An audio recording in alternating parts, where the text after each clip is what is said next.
ভাইরা আলোচনা দিকে কান দিন।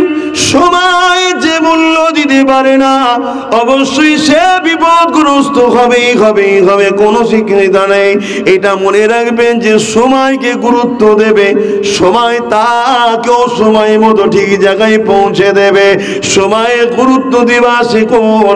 তাই বলে দিয়ে যায়, জেনে রেখে দেন, আল্লাহ নবী নূহ নবী দয়া নবী হযরত জিবরাইল আলাইহিস সালাম কি জিজ্ঞাসা করলে, ও হযরত জিবরাইল রে আমি কেন কাঁদি আল্লাহ জানে, তবে যখন তোমাকেও জানাতে চেয়েছে জিবরাইল শোনো, আমার আল্লাহ পাককে যে জানিয়ে দাও আমি রাসূলুল্লাহ যখনই কেঁদেছি এই কান্নাটা আমার গুনাহগার উম্মতীদের জন্য কেঁদেছি। এ হযরত জিবরাইল দুনিয়ার জমিনে যখনই কেঁদেছি আমার উম্মতীদের জন্য কেঁদেছি। আমি রাসূলুল্লাহ জীবনে এমনও দিন গেছে 3 দিন না খেয়ে পেটে পাথরকে বেঁধে খাটিয়েছি, তথাপি খাবার জন্য কাঁদিনি, দোয়া চাইনি। ও হযরত জিবরাইল আমার জমিনে এমনও হয়ে গেছে আমার কলিজার টুকরি খাতুনে জান্নাত তা খয়ে খাবার সমস্যা হয়েছে, তথাপি আমি আল্লাহর কাছে কেঁদে দোয়া চাই না। আমি যখনই দোয়া চেয়েছি আল্লাহ ইয়া রাব্বি হাবলি উম্মতি উম্মতি উম্মতি, আল্লাহ আমার উম্মতিদেরকে মাফ করে দি, আল্লাহ আমার উম্মতিদেরকে ক্ষমা করে দি, আল্লাহ আমার উম্মতিদেরকে নাজাত দিয়ে দি।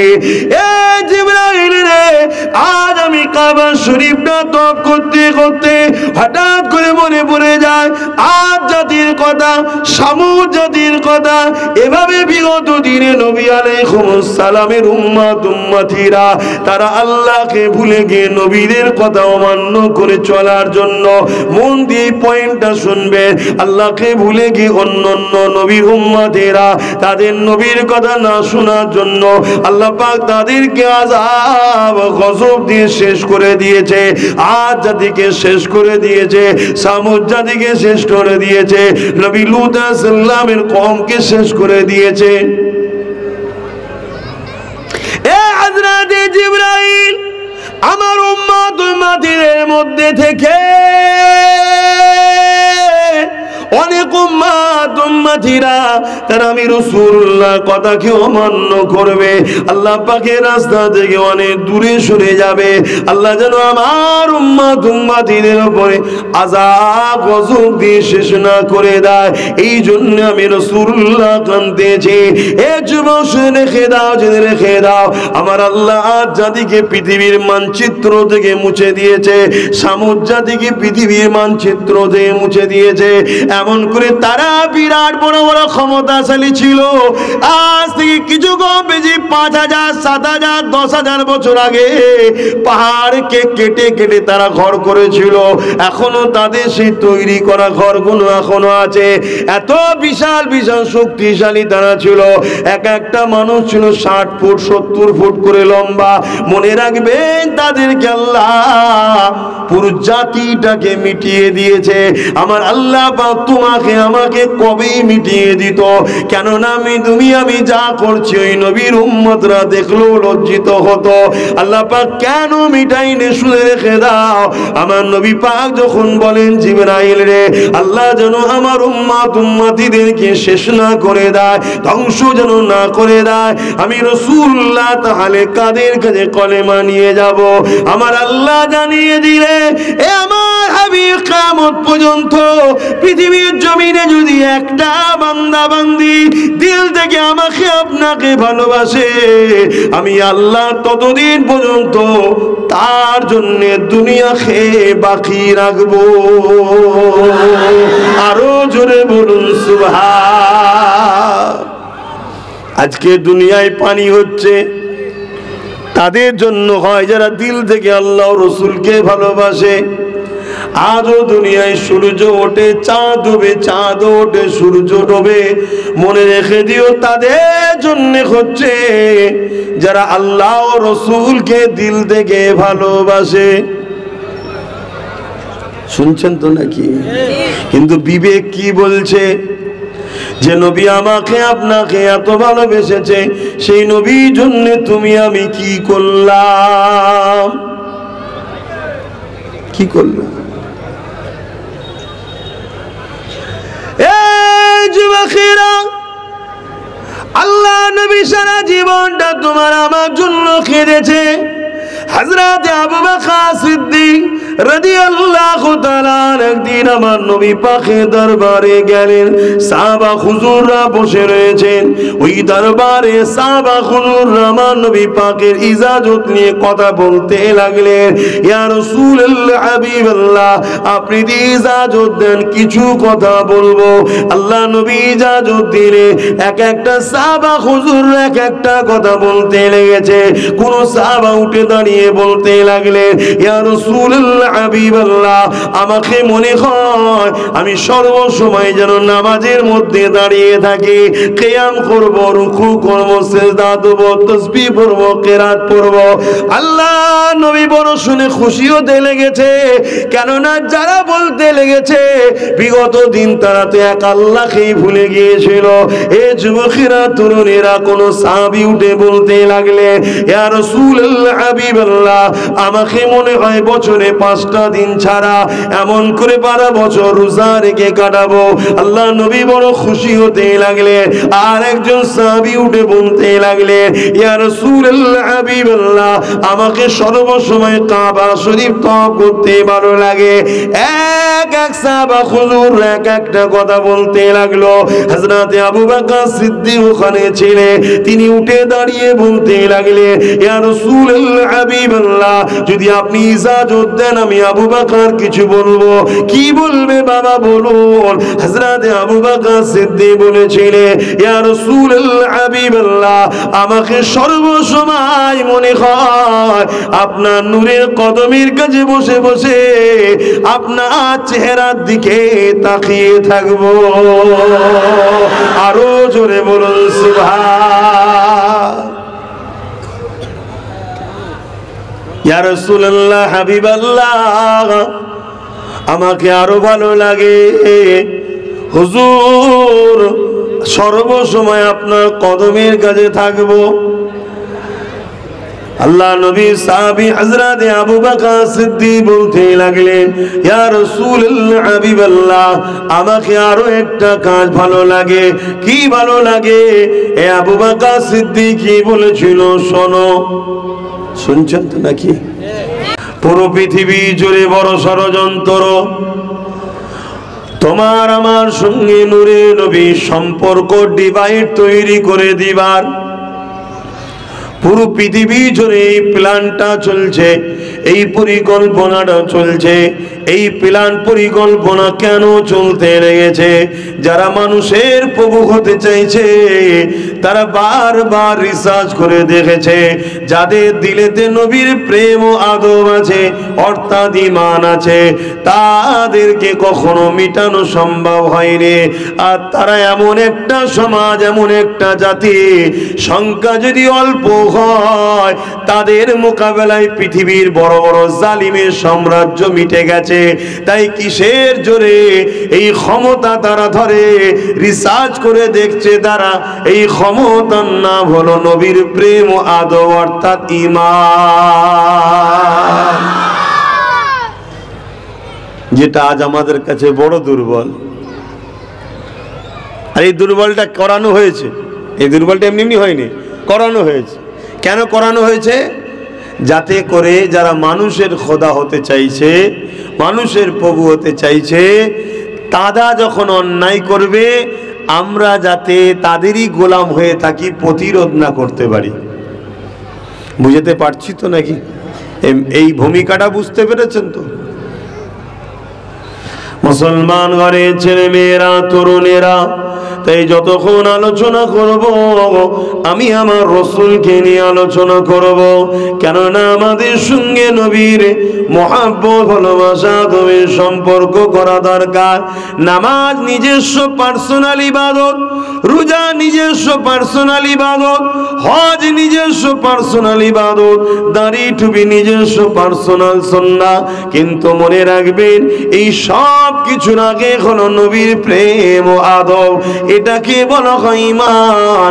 ঈমান যার যত বেশি শক্তিশালী দুনিয়ার জমিনে তার দ্বারা তত বেশি উপকৃত হবে। ঈমান যার যত দুর্বল দুনিয়ার জমিনে নামাজ রোজা দাড়ি টুপি থাকার পরও সে অন্যায়ের কাছে মাথা নত করে দেবে, কেননা তার ঈমান তাকে রুখে দাঁড় করাতে দেবে না। আর ইসলাম কি বলছে? অন্যায়কে দেখে যে প্রতিবাদ করবে না তার মধ্যে ঈমানও নাই। অন্যায় দেখে যে প্রতিবাদ করবে না তার মধ্যে কি? ঈমান নাই। আর যার মধ্যে ঈমান নাই তার কিছুই নাই। এ নওজোয়ান তরুণেরা, আমার আব্বা জানেরা, মায়েরা, বোনেরা, আমার নওজোয়ান তরুণেরা মনে রাখবেন, আল্লাহ পাক তোমার আমার জন্য নূর নবীকে মডেল করেছে।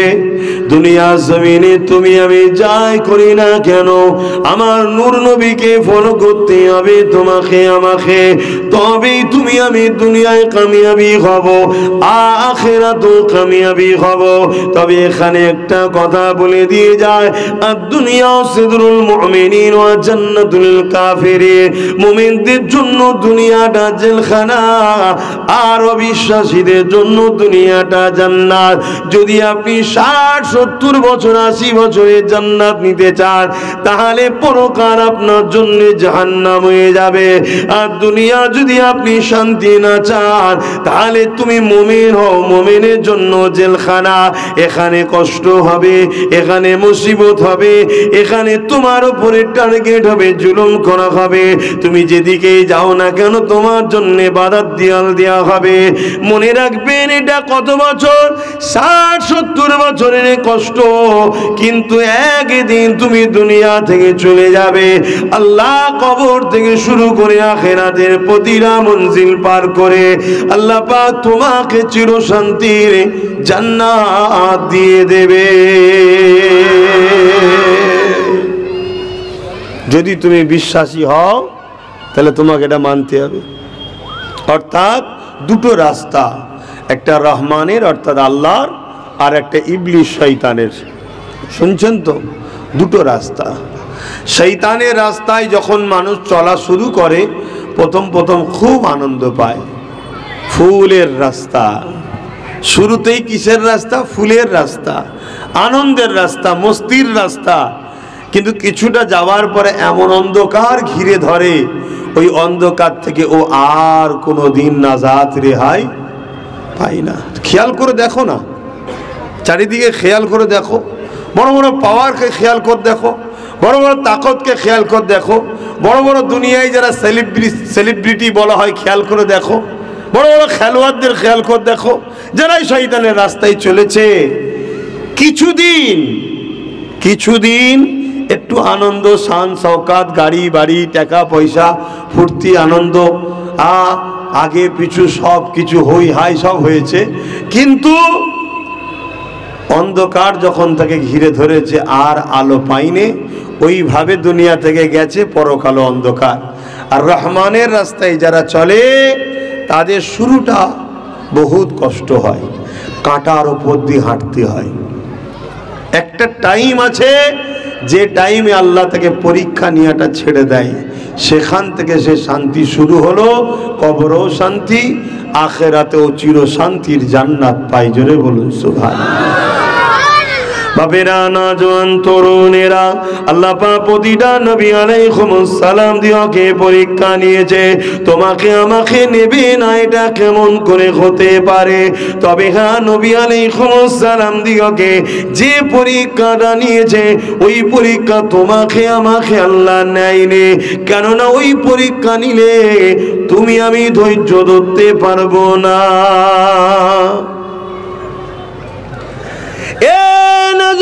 তরুণেরা, চিনাখেনা বানালে কুল কায়নাত আল্লাহ বানাতেন না। সমস্ত নবী কুলের সম্রাট, নবীদের নবী হযরতে নূর নবী মুহাম্মদ আরবি সাল্লাল্লাহু আলাইহি ওয়াসাল্লামকে আমার আল্লাহ পাক কিভাবে আজমেছে, কিভাবে পরীক্ষা নিয়েছে। এ যুবকেরা, তরুণেরা, বাপেরা, আল্লাহ নবী নূর নবী দয়া নবী যখন সিজদায় যেতেন, নবী আবার নামাজ পড়ার জন্য মাথাকে নত করতেন।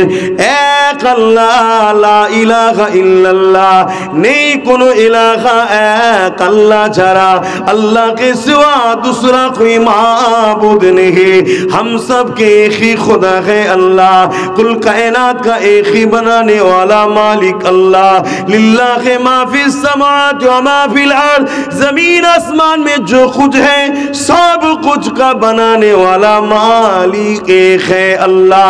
আমার নবী যখন সেই আল্লাহকে সিজদা করতেন, মাথাটা নত করতেন, তৎকালীন সময় ক্ষমতার আসনে ছিল আবু জেহেল, উতবা, সাইবা, আবু লাহাব। এরা আমার নবী পাকের মাথার উপরে পচা দুম্বার ভুঁড়ি খানা চাপিয়ে দিত। এ যুবক, শুনে রেখে দাও, জেনে রেখে দাও, আরে তোমাকে আমাকে তো সিজদার জন্য ডাকা হয়, তুমি আমি সিজদা করতে যাই না বলেই তো তোমার আমার মসজিদ গুলো অপমানিত হচ্ছে। তুমি আমি সিজদায় যাই না বলেই তো তোমার আমার মসজিদের সামনে বদরের নাচ দেখতে হচ্ছে। তুমি আমি যদি মসজিদে যেতাম, যুব সমাজ যদি আল্লাহর ঘরে যাতায়াত করতে থাকতো, একটা মসজিদে যখন 500,000 ইয়ং জেনারেশন যুবকরা যাবে, মনে রাখবেন একটা ইমানদারের মোকাবেলায় 100 জন জালিমও কিছু নয়, কিছু নয়। তাই ইমানদারের পাওয়ার এতটা, আবার ইমানদারের মধ্যে অনেক কোয়ালিটি আছে। আমার গরিবের নামাজের মোকাবেলায় তো পুরো জালিমরা কিছুই ছিল না। তাকবীর, তাকবীর, ইয়া রাসূলুল্লাহ, কুরবুরা সরি, জিন্দাবাদ, মুজাদ্দিদ জামাত, জান হুজুর কিবলা, তাকবীর। বেশি তকবীর দিইনি বাবা, এক্ষুনি এসে ফতোয়া হয়ে যাবে, বন্ধ করে দাও। এই উপরে বসো না, তুমি আসো আসো আসো, কথা বুঝে আসছো না? নাই, বেশি তকবীর দিয়ে যাবি বাবা। এত জ্বলন, কে ভুল বলছি? এতে জ্বলন আছে না? নাই। আর এই সব কিছুর জন্য দোষী কারা? কথা বলেন। আমরা আমরা আমরা সারা জীবন পরের বাপকে বাপ বলেছি, সারা জীবন পরের বুনাইকে বুনাই বলেছি। কথা কি খারাপ লাগছে? সব তো বাঙালি, সব তো আমাদের ঘরের ছেলে। একটু বাংলাতেও বলা ভালো হবে। কথা বুঝছেন না? বোঝেন না? হ্যাঁ, ঘরের ছেলে ঘরের কথা বুঝে থাকে, এটাই ঠিক আছে, বাইরে কাউকে শোনার দরকার নেই। এই দোষ কাদের? আমাদের।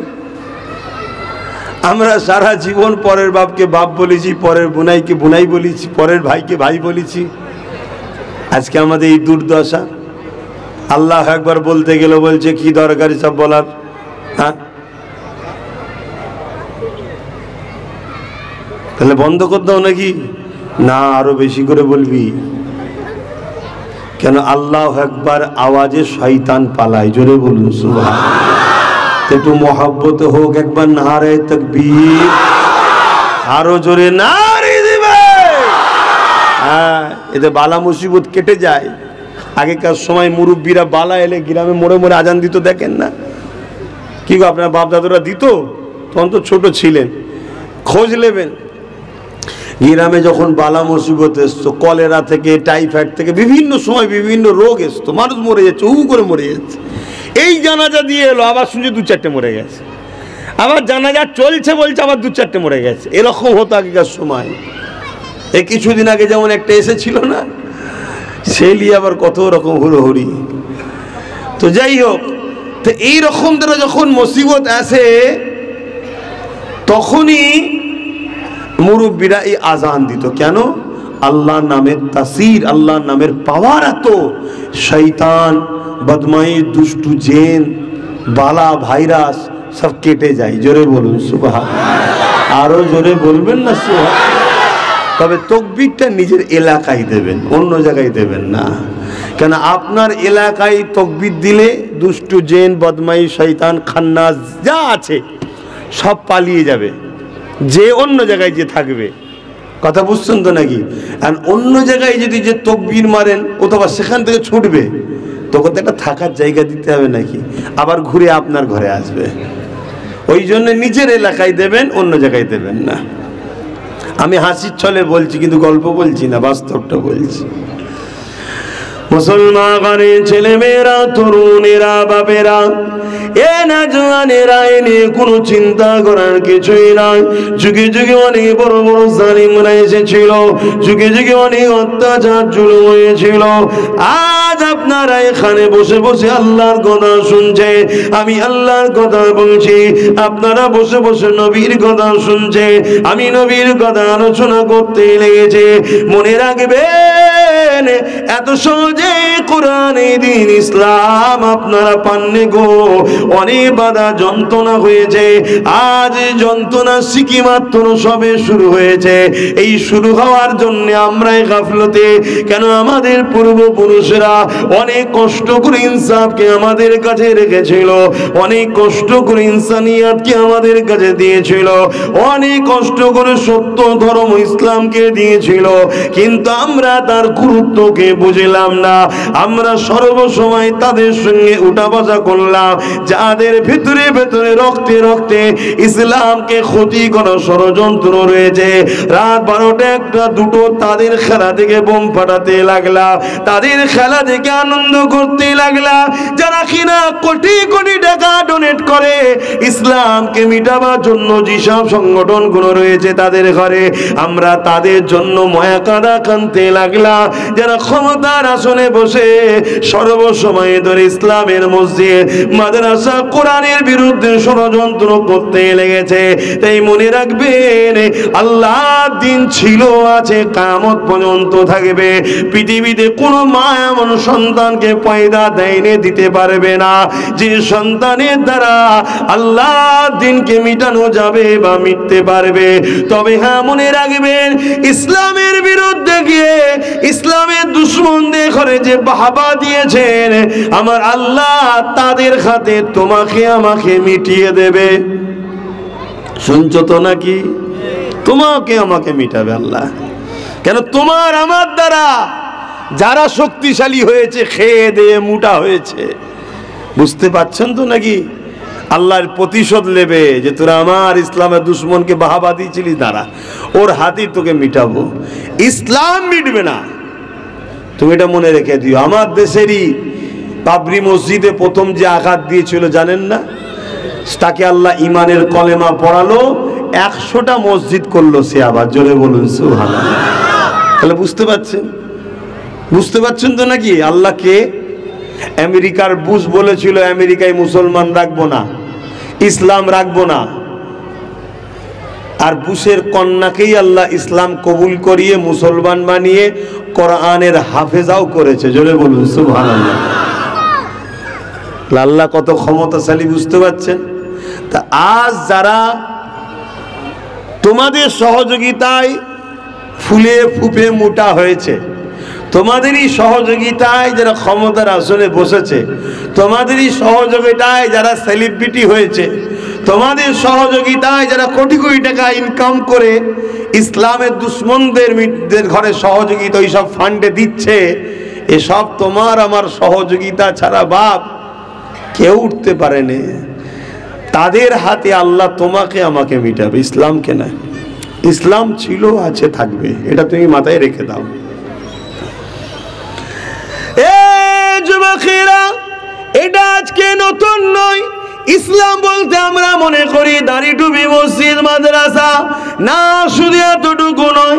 ইসলাম এমন একটা ধর্ম, ইন্নাদ-দীনা ইনদাল্লাহিল ইসলাম, মহান সৃষ্টিকর্তা আল্লাহ বলছে আমার পছন্দনীয় ধর্ম হলো ইসলাম। ইসলাম তো পিপাসিত মানুষের পিপাসা মিটাবার না, ইসলাম তো বস্ত্রহীনকে বস্ত্র দিবার না, ইসলাম তো অন্নহীনকে অন্ন দিবার না। এ যুবকেরা, ইসলাম মজলুমের পাশে দাঁড়াবার না, ইসলাম জালিমের বিরোধী করান না, ইসলাম মা বাপকে ভালোবাসান না, ইসলাম খোদার্থ মানুষকে খানা খাওয়ান না, ইসলাম সম্প্রীতি করান না, ইসলাম মানব বন্ধন করান না, ইসলাম গরিবকে সাহায্য করান না। যদি অন্য ধর্মের হয় दूसरे गैर मुल्क का भी हो, गैर मजहब का भी हो, हाँ किसी धर्म के साथ उनकी तवल्लुक भी हो, अगर वो गरीब है, कमजोर है, दुर्बल है, उसी को साथ दे के मोहब्बत करना, उसी के पास खड़े हो जाना, इसी का नाम भी इस्लाम है। कोई भी हो अगर भूखा है, मुसलमान हो, क्रिश्चियन हो, हिंदू हो, जैन हो, कोई भी हो, अगर भूखा है तो उसको खाना देना, इसी का नाम है इस्लाम। আমার নবী পাক সাল্লাল্লাহু আলাইহি ওয়াসাল্লাম বসে আছেন, একজন মানুষ এসে জিজ্ঞাসা করল, ইয়া রাসূলুল্লাহ, ইয়া হাবিবাল্লাহ, ইসলাম में सबसे अच्छा काम क्या है? इस्लाम में सब থেকে ভালো কাজ কি? इस्लाम में सबसे अच्छा काम क्या है? मेरे नबी ने फरमाया, जो शख्स भूखा है उसको खाना खिलाओ, ये सबसे अच्छा काम है। बोलिए सुभान अल्लाह। नमाज के बारे में नहीं बोले, रोजा के बारे में नहीं बोले, हज के बारे में नहीं बोले, ये सबसे अच्छा रोजा है, सबसे अच्छा नमाज है, सबसे अच्छा हज करना है, नहीं फरमाया। मेरे नबी ने फरमाया, भूखा जो है उनको खाना खिलाओ, ये इस्लाम का सबसे अच्छा काम है। बोलिए सुभान अल्लाह। उस शख्स ने फरमाया, अगर भूखा गैर इस्लाम है तो? मेरे नबी ने फरमाया, मैं तो कह रहा हूं इंसान, जो इंसान भूखा है उसको खाना खिलाओ। मैं तो ये नहीं फरमाया जो मुसलमान भूखा है। अरे इंसान का मतलब है मुस्लिम है, हिंदू है, क्रिश्चियन है, दलित है, और जो किसी मजहब से उनकी तवल्लुक हो, अगर कोई भी इंसान हो भूखा है तो उसको खाना खिलाओ, यही इस्लाम का सबसे अच्छा काम है। बोलिए सुभान अल्लाह। ওই মানুষটা শোনার সাথে সাথে সঙ্গে সঙ্গে আমার নূর নবীর কদমে এলে বললেন, যে ধর্মে গরিবকে খানা খাওয়াটা সব থেকে ভালো কাজ, অপরের হেল্প করা, ওই ধর্ম থেকে আমি দূরে থাকতে চাইনি। সেও কলমা পড়ে মুসলমান হলো। জোরে বলুন সুবহানাল্লাহ। আর আজকে মুসলমান ঘরের ছেলে, इस्लाम में सबसे अच्छा काम जो भूखा है उसको खाना खिलाओ, और हर मुसलमान अभी क्या कर रहे हैं? दूसरे की खाना छिनाने की कोशिश कर रहे हैं।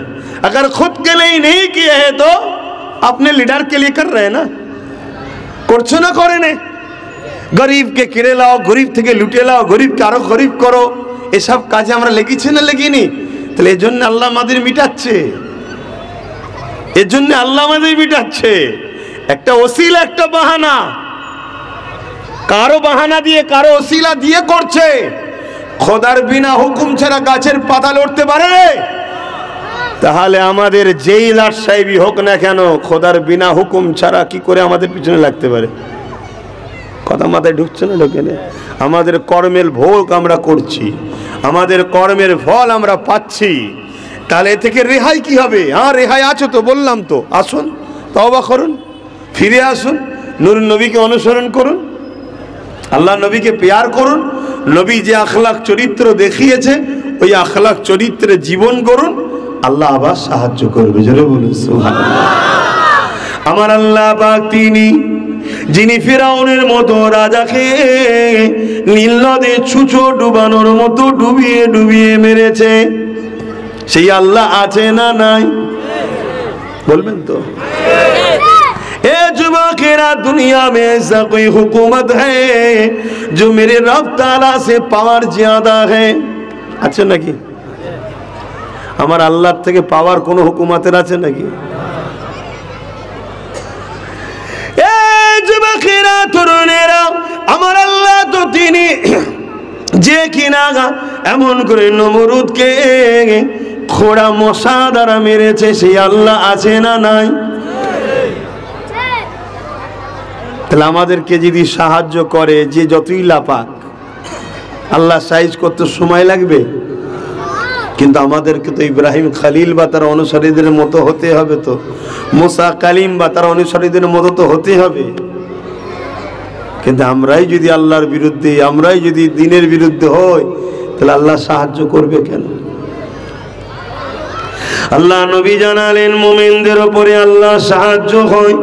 মুমিন কারা নবী আমার জানিয়ে দিলেন, লা ইউমিনু আহাদুকুম হাত্তা কুনা হাব্বা ইলাইহি মিন ওয়ালিদিহি ওয়া ওয়ালাদিহি ওয়ান নাসি আজমাইন। ততক্ষণ পর্যন্ত তোমরা মুমিন বা ঈমানদার হতে পারবে না যতক্ষণ পর্যন্ত তোমাদের ধন দৌলত জমি জায়গা ঘর বাড়ি টাকা পয়সা এমনকি ছেলে পুলির থেকে সব কিছু থেকে আমি রাসূলুল্লাহকে বেশি না ভালোবাসতে পারবে ততক্ষণ তোমরা মুমিন হতে পারবে না।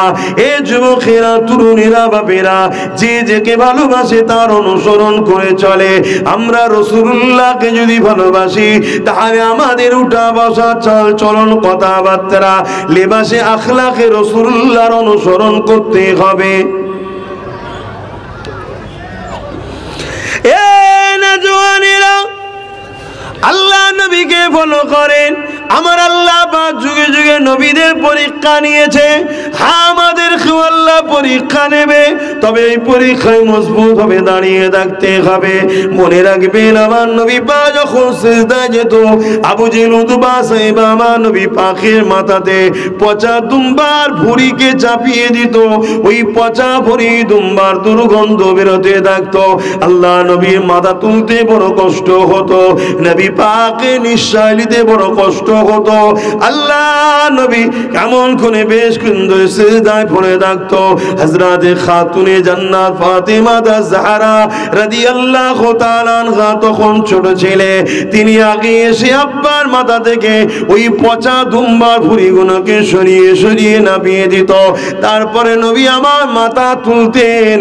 এ যুবকেরা, তরুণীরা, বাপেরা, তাহলে ভেবে দেখুন আমার নবী নূর নবী দয়া নবীর উপরে কতটা কষ্ট হয়েছে।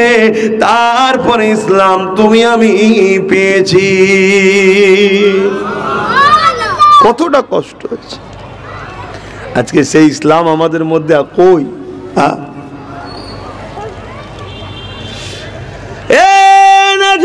তরুণেরা, এমন নবী পাকে প্রেমিকেরা, আল্লাহ নবী জীবনে এমন দিন গেছে নবী পাক পাহাড়ে গিয়ে গাছে পাতা ফল মূল খেয়ে মাস কাটিয়েছে। কি জন্য আমার নবী পাক এত কষ্ট করতে হয়েছে? আল্লাহ নবী হক কথা বলেছিল, নাই কথা বলেছিল, এতিম গরীব অসহায়দের পক্ষে নবী আমার কথা বলেছিল, বিধবাদের অধিকারের কথা বলেছিল।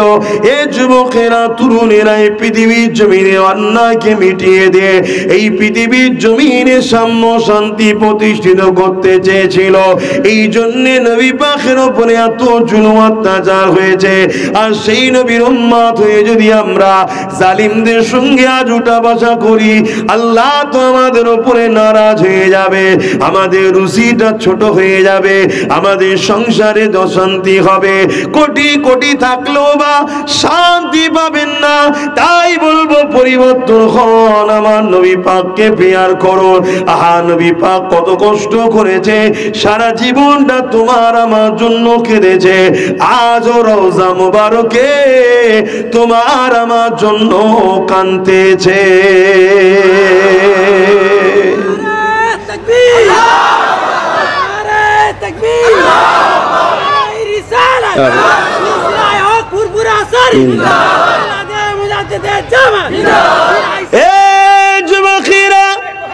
আল্লাহ নবী নবী দয়া নবী নবী আমার সারা জীবনটা তোমার আমার জন্য কেঁদেছে। আল্লাহ নবী যখনই কেঁদেছে, চোখে পানি তোমার আমার জন্য ছিল। উম্মত হিসাবে কোনদিন কি একা একা নিরিবিলি নিঝুমেতে নবীর ওপরে দরুদ পড়তে পড়তে কি কেঁদেছো? আহা, আমার নবী আমার কত কষ্ট করেছে, এটা ভেবে কি কখনো কেঁদেছো? আমার নবী শিশুবেলার কথা মনে করে কি কখনো কেঁদেছো? আমার নবী ওদের ময়দানে দন্দা মুবারক শহীদ হয়েছে, এটা মনে করে কি কখনো কেঁদেছো? আমার নবী পাক তায়েফের জমিনে রক্তাক্ত হয়েছে, এটা মনে করে কি কখনো কেঁদেছো? এ নওজওয়ানেরা, অথচ হাজার হাজার মুসলমান ঘরের যুবকেরা রাত 2টোর সময় কাঁদছে। কি হয়েছে রে বাবা? বাপ মরে গেছে না মা মরে গেছে? না না না না, ও কাঁদতে কাঁদতে বলছে আমি ভালোবাসি ব্রাজিলকে, হেরে গেছে, আর্জেন্টিনাকে ভালোবাসি, হেরে গেছে, তাই কাঁদছি। এমন মুসলমান আছে না নাই? এ মুসলমানকে যদি আল্লাহ মিটাবার জন্যে এই জালিমকে বসাইতো, অসুবিধে কি হচ্ছে? আমার আজ কি অসুবিধা হচ্ছে? হ্যাঁ, কারো খাইনি, কারো লিইনি, কারো খাইনি, কারো লিইনি, হাকিকাতটা বলছি। হাই রে মুসলমান, কোন দিনের জন্য একটা মুসলমান কাঁদলে? হ্যাঁ, যাহা আমার নবী তায়েফের জমিনে কত মার খেয়েছে, রক্তাক্ত পুরো জুতো মোবারক রক্তে বসে গেছে, তার জন্য কাঁদলে। যিনি আজও কাঁদছে রওজা মোবারক, রাত 2টোই কাঁদছে, কেন? আমার ব্রাজিল হেরে গেছে। অথচ ব্রাজিল 24 ঘন্টা ইসলামকে মিটাবার জন্য চেষ্টা করছে। আমার আর্জেন্টিনা হেরে গেছে, সব সময় চাইছে ইসলামকে মিটাবো। আমি জানি ও দেশগুলো পৃথিবীর মানচিত্র থেকে আল্লাহ মিটে দিতে পারে, ইসলাম মিটবে না। জোরে বলুন সুবহানাল্লাহ। কিন্তু আপনাদের এই হাকিকাতের জন্য আপনাদের উপর জুলুম হচ্ছে না হয়নি? কথা বলেন। এই যুবকেরা পরিবর্তন হন, এখনো সময় আছে। আল্লাহর রাস্তে পরিবর্তন হন, আল্লাহ নবীকে প্রিয়ার করেন, ভালোবাসেন, নবীর সুন্নতে জীবন করেন, নিজের পরিবার বাচ্চা মা বাপ নিয়ে হাসি দিয়ে থাকেন, হালাল ইনকাম করাতে ব্যস্ত থাকেন। ডেলি 1000 টাকা ইনকাম হয়ে গেছে তো কি হয়েছে, 2000 ইনকাম করার জন্য ব্যস্ত থাকেন, তবে হালাল 2000 যদি হয়ে যায় 10,000 হালাল ইনকাম করার ডেলি ব্যস্ত থাকে। হালাল ইনকাম করাটাও ইবাদত, মনে রাখবেন। আপনার প্রয়োজন যতটুকু আছে বাকিটা গরিবকে দিন, আপনার যতটুকু প্রয়োজন আছে বাকিটা দিনের রাস্তায় খরচ করেন। এটা একটা নেকির কাজ, এখানে কোনো ভুল নাই। কিন্তু আল্লাহ দেয়া নিয়ামতকে নিয়ে হারাম কাজে লাগাবেন না, জালিমদের পেছনে খরচ করবেন না, ইসলাম বিরোধীদের সহযোগিতা করবেন না।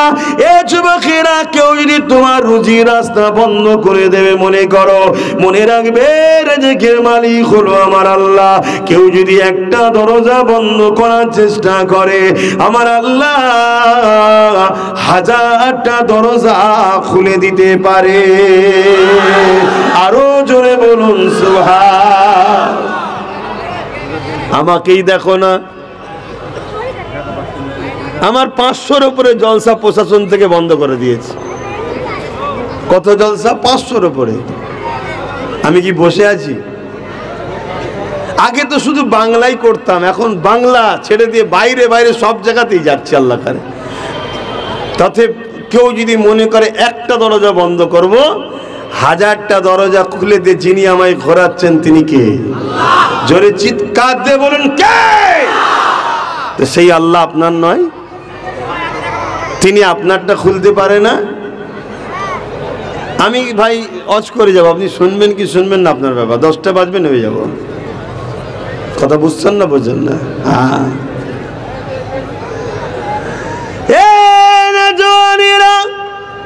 সারা জীবনটা যিনি তোমার আমার জন্য কেঁদেছে, আজও রওজা মোবারকে তোমার আমার জন্য কাঁদতেছে। আল্লাহ নবী জীবনের একটা কথা মনে পড়েছে। নবী আমার একদিন কাবা শরীফটা তওয়াফ করতেছিল। কাবা তওয়াফ করতে করতে নবী আমার কাবার চাঁদানেতে, কাবার সামনেতে আল্লাহ পাককে সিজদা করে মাথাটা নত করে দিয়ে নবী আমার চোখের পানি ফেলে কাঁদতে লেগেছে। এ যুবকেরা, আমার নবী পাক কেন কাঁদেন আল্লাহ পাক তিনি জানে। তবে বাসাইতে শান হলো আল্লাহ পাক তিনি তিনার গোলাম হযরতে জিবরাইল আলাইহিস সালামকে পাঠিয়ে দিলেন, ও হযরতে জিবরাইল দুনিয়া জমিনে যান, আমার হাবিব কেন কাঁদে জিজ্ঞাসা করে আসে। হযরতে জিবরাইল চলে আসলে আল্লাহ নবীকে সালাম দিলে, সালাম দিয়ে জিজ্ঞাসা করতে লাগলে, ইয়া রাসূলুল্লাহ, হাবিবাল্লাহ, আপনি কেন কাঁদেন? আল্লাহ পাক জিজ্ঞাসা করতে লেগেছে। আল্লাহ নবী দিয়ে বলেছিল জিবরাইল রে আমি কেন কাঁদি এটা আমার আল্লাহ পাক জানে। কি সমস্যা হলো?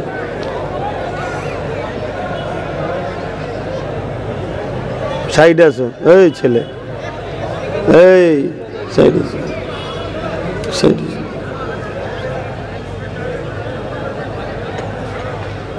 ও কি আমাদেরই ছেলে?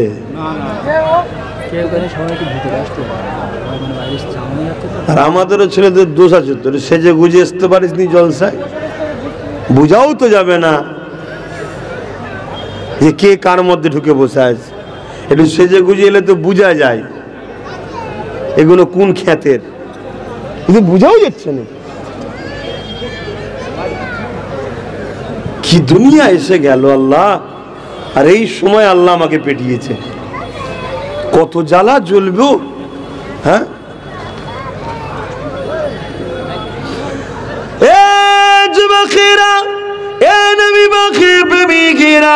আলোচনার দিকে কান দিন। সময় যে মূল্য দিতে পারে না অবশ্যই সে বিপদগ্রস্ত হবেই হবে, কোনো শিক্ষিতা নেই। এটা মনে রাখবেন যে সময়কে গুরুত্ব দেবে, সময় তাকেও সময় মতো ঠিক জায়গায় পৌঁছে দেবে। সময়ে গুরুত্ব দিবা শিখুন, তাই বলে দিয়ে যায় জেনে রেখে দেন। আল্লাহ নবী নূহ নবী দয়ার নবী হযরত জিবরাইল আলাইহিস সালাম কি জিজ্ঞাসা করলে, ও হযরত জিবরাইল রে আমি কেন কাঁদি আল্লাহ জানে, তবে যখন তোমাকেও জানাতে চেয়েছে জিবরাইল শোনো আমার আল্লাহ পাককে যে জানিয়ে দাও আমি রাসূলুল্লাহ যখনই কেঁদেছি এই কান্নাটা আমার গুনাহগার উম্মতীদের জন্য কেঁদেছি। দুনিয়ার জমিনে যখনই কেঁদেছি আমার উম্মতীদের জন্য কেঁদেছি। আমি রাসূলুল্লাহ জীবনে এমনও দিন গেছে 3 দিন না খেয়ে পেটে পাথরকে বেঁধে খাটিয়েছি, তথাপিও খাবার জন্য কাঁদিনি, দোয়া চাইনি। ও হযরত জিবরাইল আমার জমিনে এমনও হয়ে গেছে আমার কলিজার টুকরি খাতুনে জান্নাত তার ঘরে খাবার সমস্যা হয়েছে, তথাপিও আমি আল্লাহর কাছে কেঁদে দোয়া চাই না। আমি যখনই দোয়া চেয়েছি আল্লাহ ইয়া রাব্বি হাবলি উম্মতি উম্মতি উম্মতি, আল্লাহ আমার উম্মতিদেরকে মাফ করে দিন, আল্লাহ আমার উম্মতিদেরকে ক্ষমা করে দিন, আল্লাহ আমার উম্মতিদেরকে নাজাত দিয়ে দিন। এ জিবরাইল রে আজ আমি কাবা শরীফটা তওয়াফ করতে করতে হঠাৎ করে মনে পড়ে যায় আজ জাতির কথা, সামুদ জাতির কথা। এভাবে বিগত দিনে নবী আলাইহিস সালামের উম্মতিরা তারা আল্লাহকে ভুলে গিয়ে নবীদের কথা অমান্য করে চলার জন্য, মন দিয়ে পয়েন্টটা শুনবেন, আল্লাহকে ভুলে গিয়ে অন্য নবীর উম্মতেরা তাদের নবীর কথা না শোনার জন্য আল্লাহ পাক তাদেরকে আযাব গজব দিয়ে শেষ করে দিয়েছে। আজ জাতিকে শেষ করে দিয়েছে, সামুদ জাতিকে শেষ করে দিয়েছে, নবী লূত আলাইহিস সালামের কওমকে শেষ করে দিয়েছে। এ হযরত জিবরাইল আমার উম্মতের মধ্যে থেকে অনেক উম্মতিরা তারা আমি রাসূলুল্লাহ কথাকে অমান্য করবে, আল্লাহ পাকের রাস্তা থেকে অনেক দূরে সরে যাবে। আল্লাহ যেন আমার উম্মতিদের উপরে আযাব গজব দিয়ে শেষ না করে দেয়, এই জন্য আমি রাসূলুল্লাহ কাঁদতেছি। এ যুবক রেখে দাও, জেনে রেখে দাও আমার আল্লাহ আজ জাতিকে পৃথিবীর মানচিত্র থেকে মুছে দিয়েছে, সামুদ জাতিকে পৃথিবীর মানচিত্র থেকে মুছে দিয়েছে। এমন করে তারা বিরাট বড় বড় ক্ষমতাশালী ছিল। আজ থেকে কিছু কম বেশি 5000, 7000, 10,000 বছর আগে পাহাড়কে কেটে কেটে তারা ঘর করেছিল। এখনো তাদের সেই তৈরি করা ঘরগুলো এখনো আছে। এত বিশাল বিশাল শক্তিশালী তারা ছিল। একটা মানুষ ছিল 60 ফুট 70 ফুট করে লম্বা। মনে রাখবেন তাদেরকে আল্লাহ পুরো জাতিটাকে মিটিয়ে দিয়েছে। আমার আল্লাহ তোমাকে আমাকে কবেই মিটিয়ে দিত। কেননা আমি যা করছি ওই নবীর উম্মতরা দেখলেও লজ্জিত হতো। আল্লাহ পাক কেন মিটাইনে শুনে রেখে দাও। আমার নবী পাক যখন বলেন জিবরাইল রে, আল্লাহ যেন আমার উম্মতিদেরকে শেষ না করে দেয়, ধ্বংস যেন না করে দেয়, আমি রাসূলুল্লাহ তাহলে কাদের কাছে কলেমা নিয়ে যাব। আমার আল্লাহ জানিয়ে দিলে, এ আমার হাবিব কিয়ামত পর্যন্ত পৃথিবীর জমিনে যদি একটা বান্দা বান্দি দিল থেকে আমাকে আপনাকে ভালোবাসে, আমি আল্লাহ ততদিন পর্যন্ত তার জন্য দুনিয়া খেয়ে বাকি রাখবো। আরো জোরে বলুন সুবহান। আজকে দুনিয়ায় পানি হচ্ছে তাদের জন্য হয় যারা দিল থেকে আল্লাহ রসুলকে ভালোবাসে। আজও দুনিয়ায় সূর্য ওঠে, চাঁদ ডোবে, চাঁদ ওঠে, সূর্য ডোবে।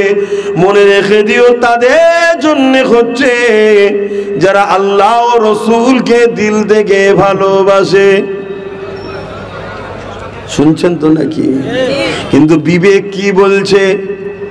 যে নবী আমাকে আপনাকে এত ভালোবেসেছে, সেই নবীর জন্য তুমি আমি কি করলাম? কি করলাম? যুবকেরা, আল্লাহ নবী সারা জীবনটা তোমার আমার জন্য কেঁদেছে। হযরত আবু বকর সিদ্দিক রাদিয়াল্লাহু তাআলা একদিন আমার নবী পাকের দরবারে গেলেন। সাহাবা হুজুররা বসে রয়েছেন। ওই দরবারে সাহাবা হুজুররা আমার নবী পাকের ইজাজত নিয়ে কথা বলতে লাগলেন। ইয়া রাসূলুল্লাহ, হাবিবাল্লাহ, আপনি যদি ইজাজত দেন কিছু কথা বলবো। আল্লাহ নবী ইজাজত দিলে এক একটা সাহাবা হুজুর এক একটা কথা বলতে লেগেছে। কোন সাহাবা উঠে দাঁড়িয়ে বলতে লাগলেন, ইয়া রাসূলুল্লাহ, হাবিবাল্লাহ, আমাকে মনে হয় আমি সর্বসময় যেন নামাজের মধ্যে দাঁড়িয়ে থাকি, কিয়াম করব, রুকু করব, সিজদা দেব, তাসবিহ পড়ব, কিরাত পড়ব। আল্লাহ নবী বড় শুনে খুশি হতে লেগেছে। কেননা যারা বলতে লেগেছে বিগত দিন তারা তো এক আল্লাহকেই ভুলে গিয়েছিল। এ যুবকেরা, তরুণেরা, কোন সাহাবী উঠে বলতে লাগলেন, ইয়া রাসূলুল্লাহ, হাবিবাল্লাহ, আমাকে মনে হয় বছরে 5টা দিন ছাড়া এমন করে 12 বছর রোজা রেখে কাটাবো। আল্লাহ নবী বড় খুশি হতে লাগলেন। আর একজন সাহাবী উঠে বলতে লাগলেন, ইয়া রাসূলুল্লাহ, হাবিবাল্লাহ, আমাকে সর্বসময় কাবা শরীফ তওয়াফ করতে ভালো লাগে। এক সাহাবা হুজুর এক একটা কথা বলতে লাগলো। হযরত আবু বকর সিদ্দিক ওখানে ছিলেন।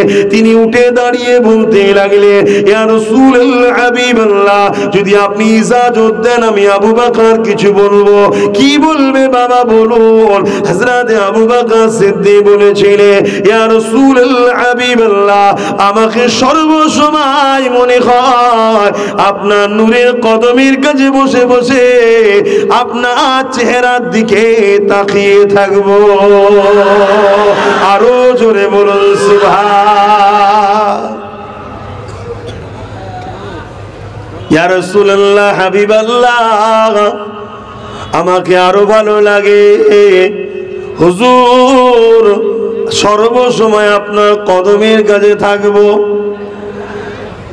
আল্লাহ নবী সাহাবী হযরত আবু বকর সিদ্দিক বলতে লাগলেন, ইয়া রাসূলুল্লাহ, হাবিবাল্লাহ, আমাকে আরো একটা কাজ ভালো লাগে। কি ভালো লাগে? এ আবু বকর সিদ্দিক কি বলেছিল শোনো। শুনছেন তো নাকি? মাইক আওয়াজে বুঝতে পারছেন তো? এখন আমি মহব্বতের কথা বলছি, সাহাবাদের কথা বলছি, এতে আপনাদের কারো অসুবিধা হচ্ছে? কেন অনেকে তো মনে করে যে হুজুরের ছেলে এসেছে, সে বিভিন্ন মসলা মাসাইল নামাজ রোজা কথা বলে যাবে। বাবা, আমি কি নামাজ রোজার কথাও বলছি না বলিনি? হ্যাঁ, কিন্তু মনে রাখবেন ওগুলোর থেকেও আগে হলো ঈমান। জোরে বলুন সুবহানাল্লাহ। ঈমান নবীর মহব্বত ও আদবের নাম। জোরে বলুন সুবহানাল্লাহ। কেননা ইতিহাস হাদিস আমরা দেখেছি, তারিখে হাদিস খুলুন। আমার নবী পাকের হাতে হাত দিয়ে বায়াত হলেন হযরত আবু বকর সিদ্দিক। আমার নবীর হাতে হাত দিয়ে বায়াত হলেন আব্দুল্লাহ ইবনে উবাই। নাম শুনেছেন না?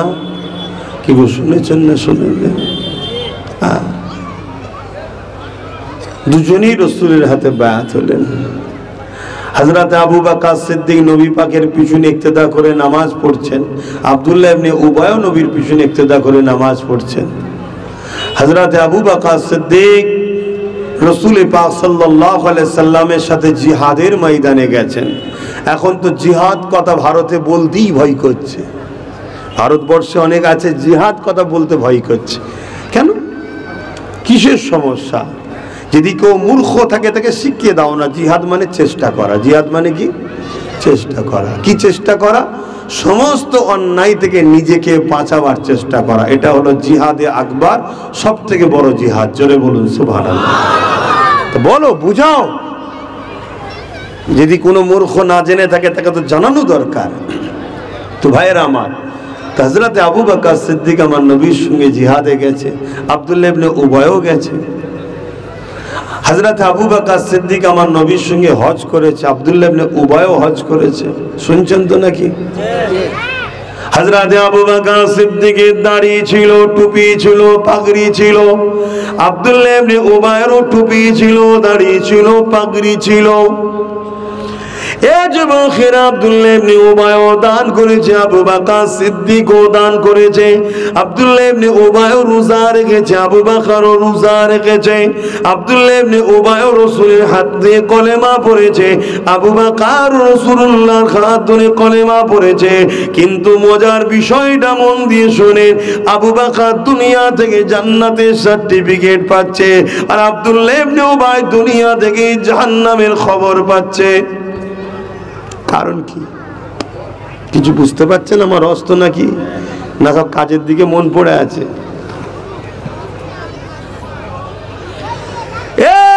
যুবকেরা, হালাল রুজি তো ইনকাম করতে হবে, এর জন্য চেষ্টা তো করতে হবে।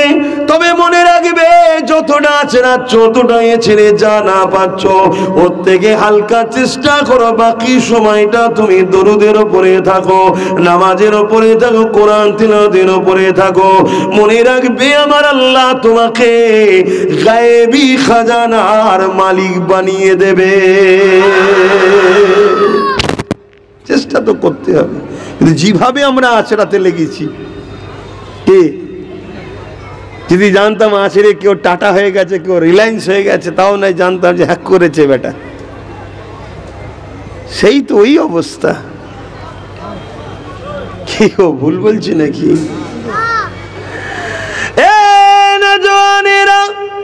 মন দিয়ে আলোচনা শুনুন। আল্লাহ নবী, নবী দয়া নবী, নবী আমার এমন করে জানিয়ে দিলেন, আখরি জমানাটা বড় কঠিন হবে। হাতের তালুতে আগুন রাখার থেকেও ঈমান বাঁচানোটা বড় কষ্ট হবে। আর ঈমান ছাড়া কখনো আমরা কামিয়াবি হইনি, হতেও পারবো না।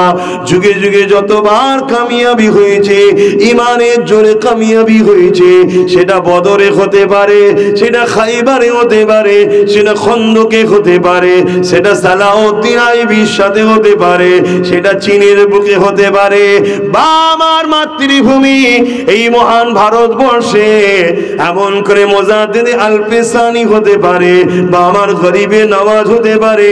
যতবার আমরা কামিয়াবি হয়েছে, ইমানে জোরে কামিয়াবি হয়েছে। সংখ্যা দিয়ে কামিয়াবি হয় না, অস্ত্র দিয়ে কামিয়াবি হয় না। আমরা যতবার কামিয়াবি হয়েছে, ইমানের জোরে কামিয়াবি হয়েছে। ইমানটা কি জিনিস? আল্লাহ নবীর মুহাব্বত আদবের নাম। তাই দুই দিক দিয়ে আমাদের ইমানকে সরাতে চাইছে। একদিকে দুনিয়ার ক্ষমতাশালীরা লোভ লালসা, গান বাজনা, যাত্রা, হারাম খাবার দিয়ে আমাদেরকে বেঈমান বানাতে চাইছে। আর একদিক দিয়ে বড় দুঃখ লাগে কথা বলতে, কেননা উপর দিকে থুতু ফেললে তো গায়ে পড়ে যায়। কিন্তু সমাজকে জাগাতে হবে।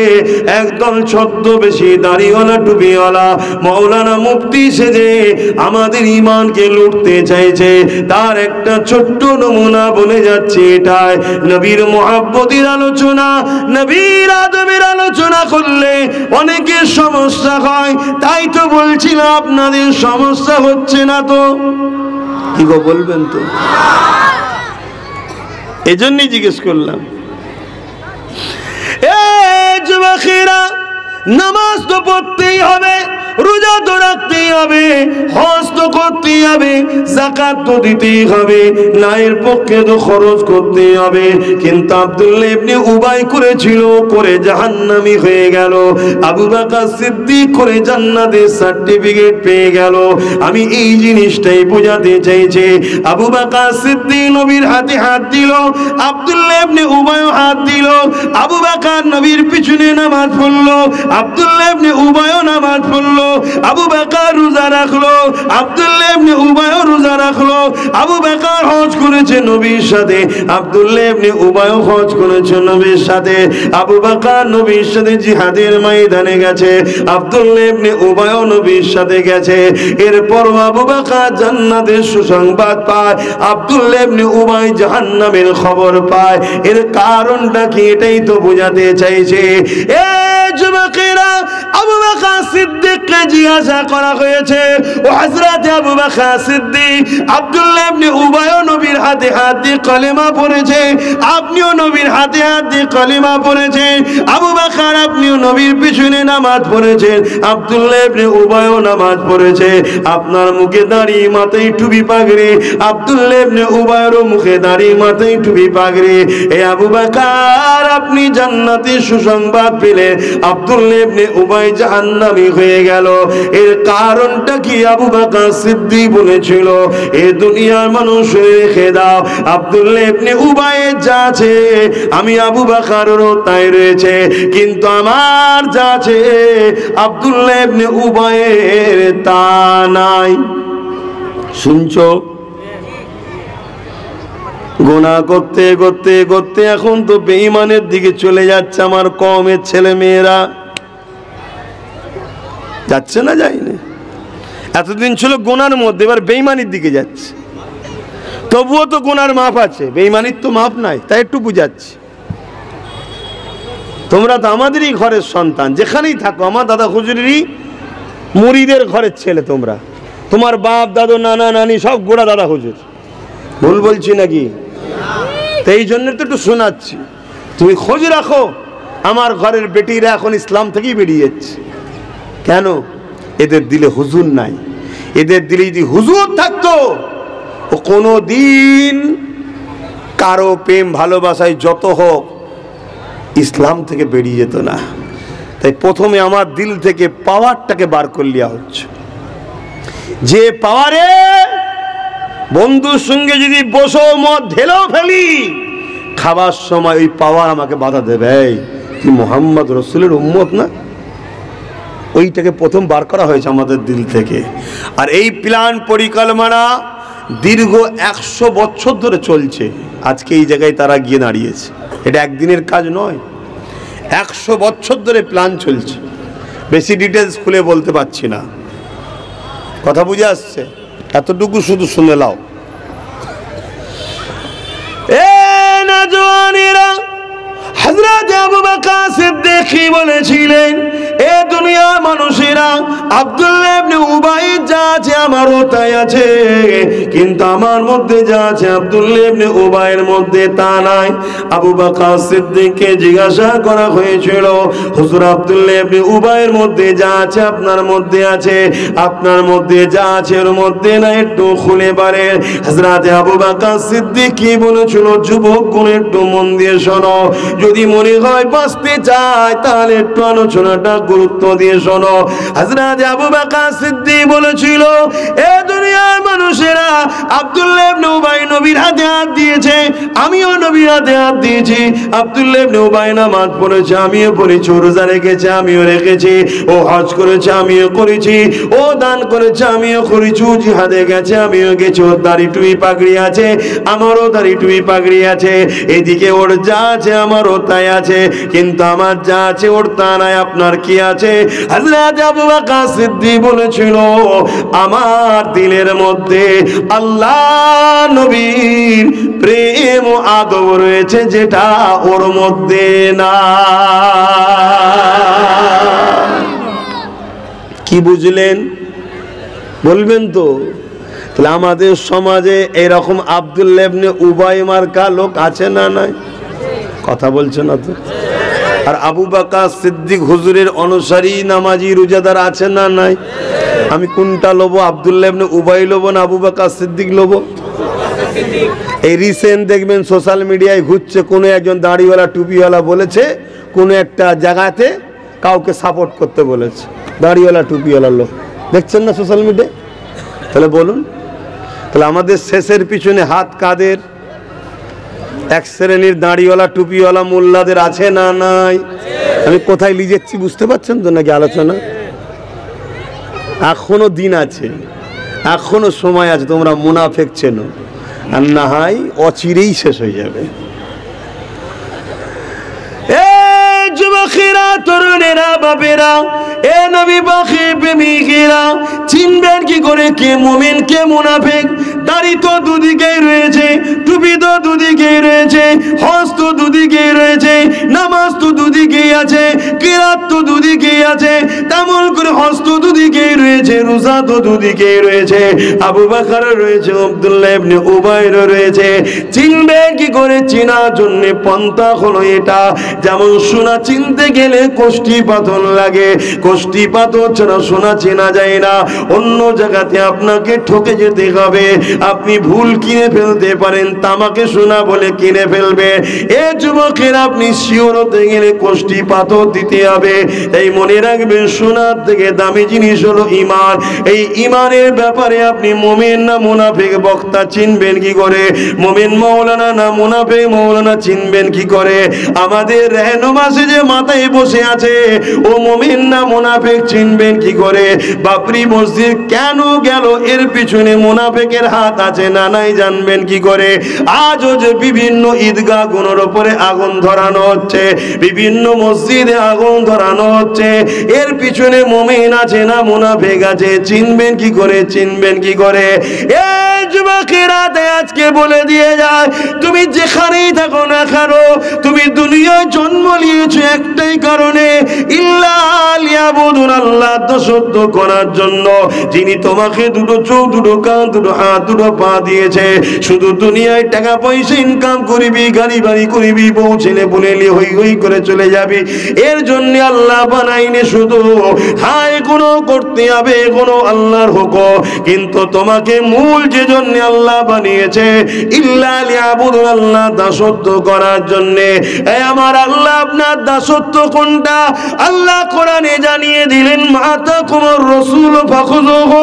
আমার নবী যা দিচ্ছে নিয়ে নে, আমার নবী যা ছাড়তে বলেছে ছেড়ে দে। অর্থাৎ আমার নবীর গোলামি করার জন্য আল্লাহ তোমায় আমায় বানিয়েছে। আরো জোরে বলুন সুবহান। চোখ মুজে নবী যা দেবেন কেন, কিন্তু যদি বাট বললে হবে না। নবী যা ছাড়তে বলেছে ছেড়ে দে, এজন্যই বানিয়েছো তো। যুবকেরা, মুমিনকে আর মুনাফিককে চিনবেন কি করে? সহজে একটাই কথা বলে দিয়ে যায়, আল্লাহ পাক তোমার আমাকে চিনাবার জন্যই তো মুহাম্মদ রাসূলুল্লাহকে পাঠিয়েছে।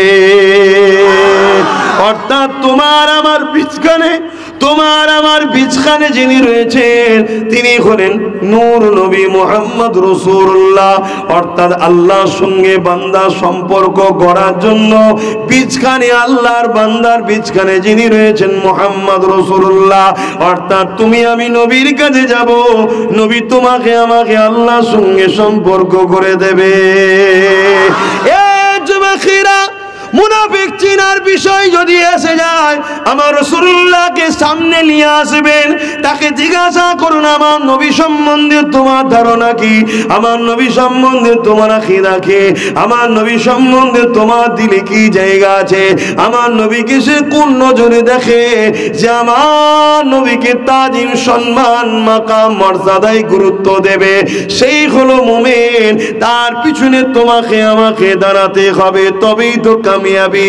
যার দিলে নবী নেই তার পিছনে দাঁড়িয়ে কোনো দিনের জন্য কামিয়াবির আশা করা যায় না। বুঝছেন তো নাকি? কেন এ কথা বলছি? আজ আমরা এই ফাঁসার পিছনে, আমরা এই বিপদের পিছনে একদল মুনাফিক আলেম ওলামা বক্তাদের সব হাত আছে। আজকে আমার এই কওমটা পুরো ফেঁসে গেল, এর জন্য তারা দোষী। আর আমাদের দোষ কি?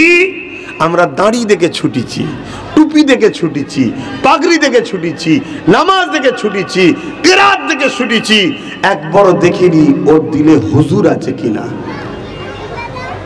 নামাজ দেখে ছুটলে হয় আবু বকর পাবে, না আব্দুল্লাহ ইবনে উবাইও পেতে পারো। রোজা দেখে ছুটলে আবু বকরও পেতে পারো, আব্দুল্লাহ ইবনে উবাইও পেতে পারো। ভুলও হতে পারে, ঠিকও হতে পারে, কিন্তু 100% যাদের দিলে মুহাম্মাদুর রাসূল আছে, তারা যাই হোক নাই হোক ধোঁকাবাজ, গাদ্দার, প্রতারণাকারী হতে পারে না। জোরে বলুন সুবহানাল্লাহ, আরো জোরে বলুন সুবহানাল্লাহ। আর নবী যার দিলে আছে একটাই যথেষ্ট, বেশি লাগে না, একটাই। ইতিহাস তার প্রমাণ দিচ্ছে না, দেয়নি? হ্যাঁ, হযরতে খালিদ বিন ওলীদের নাম শুনেছেন না শোনেননি? এখন তো এসব সিলেবাসগুলো মাদ্রাসা থেকে তুলে দেওয়া হচ্ছে, আপনারা খবর রাখেন কি জানি না। মাদ্রাসার সিলেবাস থেকে এই সব বিষয়গুলো পড়ানোই বন্ধ করে দেওয়া হচ্ছে। কেন? এর মধ্যে ইমানের পাওয়ারের আলোচনা আছে। তাই যারা আমাদেরকে ইমান থেকে দূরে সরাতে চায়, তারা এই সিলেবাসগুলোকেও তুলে দিতে চাইছে। কিন্তু আমি তো আলোচনা করব, কেন আমি কোনো সরকারের কর্মচারী তো নয়। কথা মাথায় ঢুকছে না? ঢোকে না? সরকারের কর্মচারী হলে সরকারের হুকুমে চলতে হবে, নাই মাইনে পাবে না। আমি তো সরকারের কর্মচারী নয়, আমি তো খুলে আম কথা বলবো। কথা বুঝে আসছে না? নাই। কিন্তু হ্যাঁ, আমি হক কথা বলছি। হযরতে খালিদ বিন ওলীদ আমার রাসূল পাক সাল্লাল্লাহু আলাইহি ওয়াসাল্লামের একজন জলিলুল কদর সাহাবী ছিলেন। 125টা লড়াই করেছে জালিমদের বিরুদ্ধে, মজলুমদের পক্ষে, গরিবের পক্ষে, এতিমের পক্ষে, বিধবার পক্ষে, বঞ্চিতদের পক্ষে, অসহায়ের পক্ষে। খালিদ বিন ওলীদ দাঁড়িয়ে 125টা লড়াই করেছে জালিমের বিরুদ্ধে। আর 125টা জায়গাতেই খালিদ বিন ওলীদকে আল্লাহ কামিয়াবি দিয়েছে। জোরে বলুন সুবহানাল্লাহ। এই কামিয়াবির রহস্যটা কি, এটা একটু বলবো, শুনবেন না? অসুবিধা হচ্ছে না? এই আলোচনায় অসুবিধা আছে?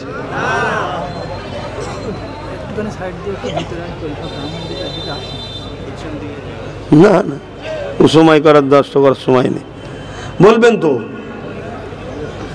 অসুবিধা আছে আপনাদের?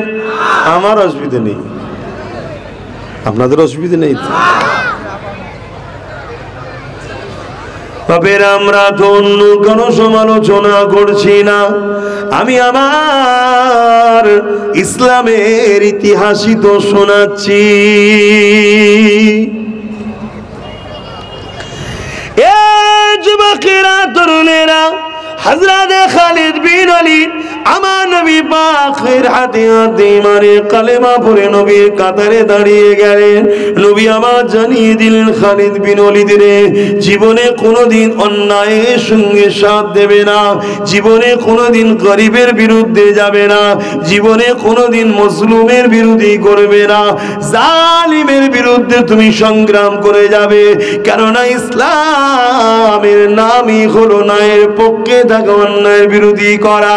এ যুবক যুবকেরা তরুণেরা হযরত খালিদ বিন ওলীদ এক লড়াইয়ের ময়দানে গেলেন। এমন সময় যে লড়াই করতে করতে খালিদ বিন ওলীদের মাথার পাগড়িখানা খুলে পড়ে গেল। হুজুর আমার ঘোড়া চালিয়ে যেতে লেগেছিল, পাগড়িখানা পড়ে যেতে লেগেছে, পড়ে গেল জমিনে। হুজুর আমার পাগড়ির দিকে তাকালে না, সামনের দিকে তাকালে, সামনের দিকে তাকিয়ে দেখে দুজন জালিম আসতে লেগেছে, উলঙ্গ তরোয়াল নিয়ে খালিদ বিন ওলীদের উপরে হামলা করবে। ঠিক এমনই সময় খালিদ বিন ওলীদ ওদেরকে ডিফেন্সে না গিয়ে, প্রতিরোধ দিকে না গিয়ে, খালিদ বিন ওলীদ ওই পাগড়িখানা তোলার জন্য ব্যস্ত হলো। খালিদ বিন ওলীদের এই কাজটা দেখে ওই দুজন যোদ্ধা যারা বিরোধী ছিল তারা বলতে লেগেছে, আরে একই ব্যাপার দেখতে লেগেছে, কেন লড়াইয়ের ময়দানে যদি কারো ছেলে ধর থেকে কল্লা আলাদা হয়ে যায়, একবার ঘুরে সেদিকে তাকাবার সময় থাকে না, কেন ছেলে দেখতে গেলে নিজের কল্লা আলাদা হয়ে যাবে। সেই রকম একটা লড়াইয়ের ময়দানে খালিদ বিন ওলীদ পাগড়ি তুলাতে ব্যস্ত হয়েছে, এর কারণটা কি রয়েছে? তাই তারা তরোয়াল চালানো দাঁড়িয়ে গিয়ে জিজ্ঞাসা করতে লেগেছে, এ খালিদ বিন ওলীদ রে, শুনেছি তুমি বিরাট বড় যোদ্ধা, তোমার মোকাবিলা করার কারো সাহস হয়নি, কিন্তু আজ দেখে বড় অবাক লাগলো, একজন এত বড় যোদ্ধা হয়ে পাগড়ি তুলাতে ব্যস্ত, জানের জন্য ডিফেন্সে গেল না। খালিদ বিন ওলীদ বলতে লেগেছে, শোনো গো শোনো গো, তোমরা দুজন তরোয়াল তুলে আমার উপরে হামলা করতে এসেছো দেখেছে, কিন্তু আমি তোমাদের ডিফেন্স করি না, পাগড়ি তোলার জন্য ব্যস্ত হয়েছে, এই জন্য তোমরা আশ্চর্য হতে লেগেছ। তারা বলতে লেগেছে, হ্যাঁ, কেন আমরা তো তোমার উপরে আঘাত করে দিয়েছিলাম। খালিদ বিন ওলীদ বলতে লেগেছে, আঘাত করে দিয়েছিলাম, করতে তো পারো না, এই যে করতে পারলে না, এই না পারার কারণটা হলো ওই পাগড়িটা।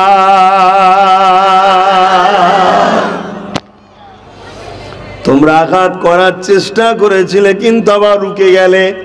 মানুষের অন্তর কার ক্ষমতার মধ্যে আছে বলেন বলেন?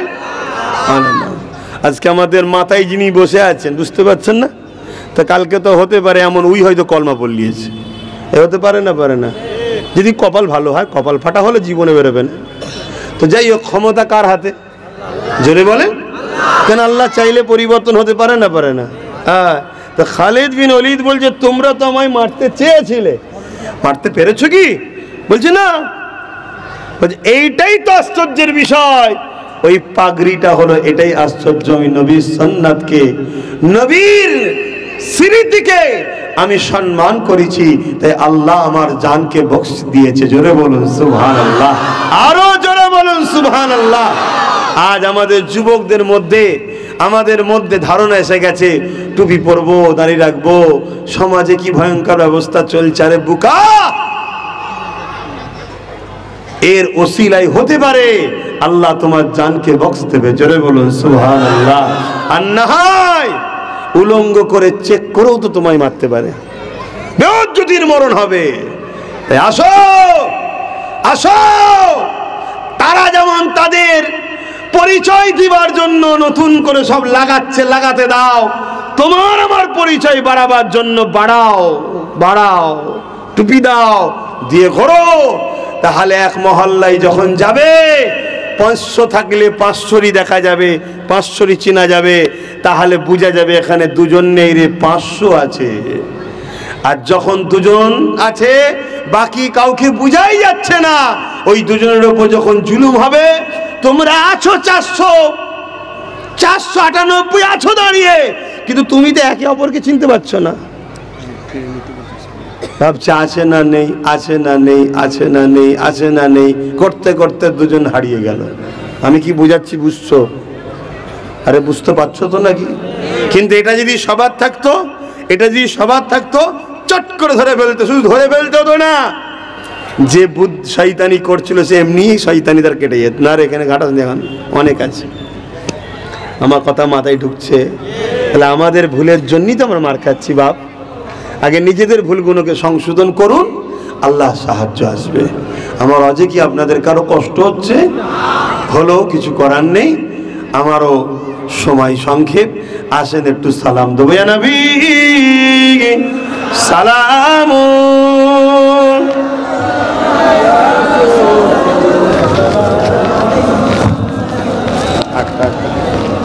ছেড়ে দেন। ও খুলবেন তোলে থাক টাইট দাও।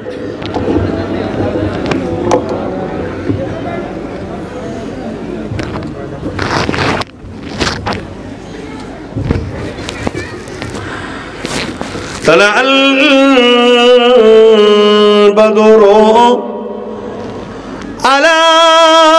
علينا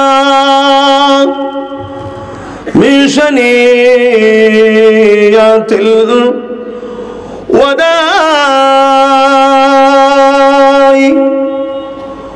وجب الشكر علينا ما دعا لله أعدائي يا نبي سلام يا رسول يا حبيب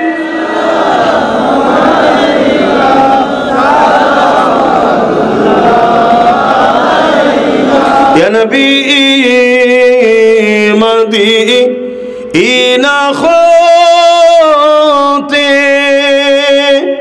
সব কিছুই পারে দেখিতে। কি গো আমার নবী দেখতে পাইতো নাকি? মদিনা শরীফ থেকে সবকিছু দেখতে পাই। এই ঈমান বিশ্বাস কার কার আছে একটু হাত তুলে দেখাবেন। আলহামদুলিল্লাহ, হাত লম্বা করে রাখুন। আলহামদুলিল্লাহ, হাতনাবান। এটাই হচ্ছে ব্যাপার। এটা নামাজ নয়, এটা ঈমান। নামাজের থেকেও বড় ব্যাপার হলো হুজুর দেখতে পায়, এটা বিশ্বাস। জোরে বলুন সুবহানাল্লাহ। যার দিলে এই বিশ্বাস নেই সে নামাজ পড়ে পড়ে পড়ে পড়ে কপালে দাগ করেও জাহান্নামে যাবে। আমি এটা বুঝাতে চেয়েছি, আমি নামাজের বিরুদ্ধে নয়। এই বিশ্বাসটাকে পয়দা করুন। আমাদের দিলে হুজুরের উপরে নফরত এসছে, আর এই নফরত দুইভাবে করানো হয়েছে। তাই নানা রকম লোক আজকে আমার নবীকে নিয়ে কটূক্তি করছে। এই করার সাহসটা পাচ্ছে প্রথমে আমার ঘরের লোক কটূক্তি করেছে। এখন এই কথা বলাতে আমাদেরকে কি শিখাবে? আরে আল্লাহ তো দেখতে পায়, নবী দেখতে পায়, এক করে দিচ্ছেন, শিরক হয়ে যাচ্ছে। বলুন নাউজুবিল্লাহ। আপনাদেরকে আমি কিছু মেসেজ দিতে এসেছি। আমি এতটুকু মেসেজ দিচ্ছি, গুনাহ করো না। যদিও গুনাহ করে মরো, বেঈমান হয়ে মরো না। কি বললাম? গুনাহ করো না, যদিও গুনাহ করে মরো, বেঈমান হয়ে যেন মরুনি। কেন? গুনাহ করে মরলেও তওবা করে নাজাত আছে, জাহান্নাম খেটেও নাজাত আছে। কিন্তু বেঈমান হয়ে মরলে ঝুঁকবে আর বেরোবে না। বেঈমানটা কি? হুজুরের শানে যদি কেউ খাটো করে। এই যে হুজুর দেখতে পায়, এই কথাটা যদি কারো বুকে কষ্ট দেয়, জানতে পার ইমানের সমস্যা। কথা বুঝে আসছে? আল্লাহ দেখতে পায়, হুজুর দেখতে পায়, দুটো এক নয়। আল্লাহ দেখতে পায়, হুজুর দেখতে পায়, দুটো এক নয়। এক যখন নয়, শিরকও নয়। নবী দেখতে পায়, নবীকে আল্লাহ দেখার ক্ষমতা দিয়েছেন। জোরে বলুন সুবহানাল্লাহ। আর আল্লাহ দেখতে পান, তিনাকে কেউ ক্ষমতা দেননি, তিনি খোদ মালিক, খোদ ক্ষমতায় দেখেন। জোরে বলুন সুবহানাল্লাহ। তাহলে পার্থক্য হলো না? হলো না? নবী শুনতে পান, আল্লাহও শুনতে পায়। নবী শোনা, আল্লাহ শোনা এক নয়। নবী শোনেন, সবকিছু শুনতে পায়, সবকিছু শোনার ক্ষমতা, ইচ্ছা যেটা করবে সেটাই ক্ষমতা পেয়েছে। আল্লাহ দিয়েছে, আল্লাহ দিয়ে দিয়েছে। এই ক্ষমতাটা নবীকে দিয়েছেন আল্লাহ। আর আল্লাহ সবকিছু শুনতে পান, এক আল্লাহকে কেউ ক্ষমতা দেয়নি, তিনি খোদ মালিক। জোরে বলুন সুবহানাল্লাহ। একটা লিয়ে মালিক শোনেন, আর একটা খোদ মালিক। পার্থক্য আছে না নাই? তাহলে যেখানে পার্থক্য আছে সেখানে শিরক নাই। জোরে বলুন সুবহানাল্লাহ। অনেকে আপনাকে বিগড়াতে পারে। আপনারা আমাদের ঘরের বাচ্চা, কষ্ট করে খেটে খুঁটে আছে, কমসা ইমানটা তো বাঁচুক, তাই বুঝাচ্ছি। অনেকে বুঝাতে পারে, তাহলে মদিনা শরীফে ফারিস্তা রেখেছে কেন আল্লাহ? কে সালাম দেয় তার নাম ধরে দরুদ পড়ে, তার নাম ধরে, তার বাপের নাম ধরে বলে, অমুকের বেটা অমুক আপনার উপরে দরুদ সালাম পড়েছে, এভাবে বলে, তাহলে ফারিস্তা রেখেছে কেন? কথা বুঝে আসছে? আপনি আম মানুষ ঘাবড়ে যাবেন। হ্যাঁ, এটা হাদিসে আছে, আমার নবীর দরবারে একজন ফারিস্তা রাখা আছে, পৃথিবীর যেখান থেকে সালাম দেয় ওই ফারিস্তা সেটা আমার হুজুরের দরবারে পেশ করে, যে আজকে দিল্লি থেকে আব্বাস সিদ্দিকী, আলী আকবর সিদ্দিকীর সন্তান, বা আপনাদের আব্বার নাম ধরে আল্লাহ নবীকে বলবেন দিল্লি গান্ধীনগর শান্তি মহল্লা নাকি, এখান থেকে আপনাকে সালাম দিয়েছে অমুক অমুকের পুত্র, অমুক অমুকের পুত্র, অমুক অমুকের পুত্র, অমুক বলবে, ফেরেশতা সব আমার রসুলকে জানাবে।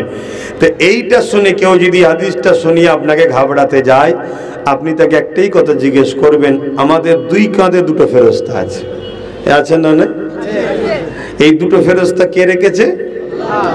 একজন নেকি লেখে, একজন গোনা লেখে, নিয়ে গিয়ে আল্লাহর কাছে পেশ করে। তাহলে আল্লাহ কি দেখতে পাই না? তাহলে ফেরেশতা কেন রেখেছে? আল্লাহ কি শুনতে পাই না? তাহলে ফেরেশতা কেন রেখেছে? খুব ভালো করে শুনুন, এটা বাদশাহিত্বের শান। এটা কিসের শান?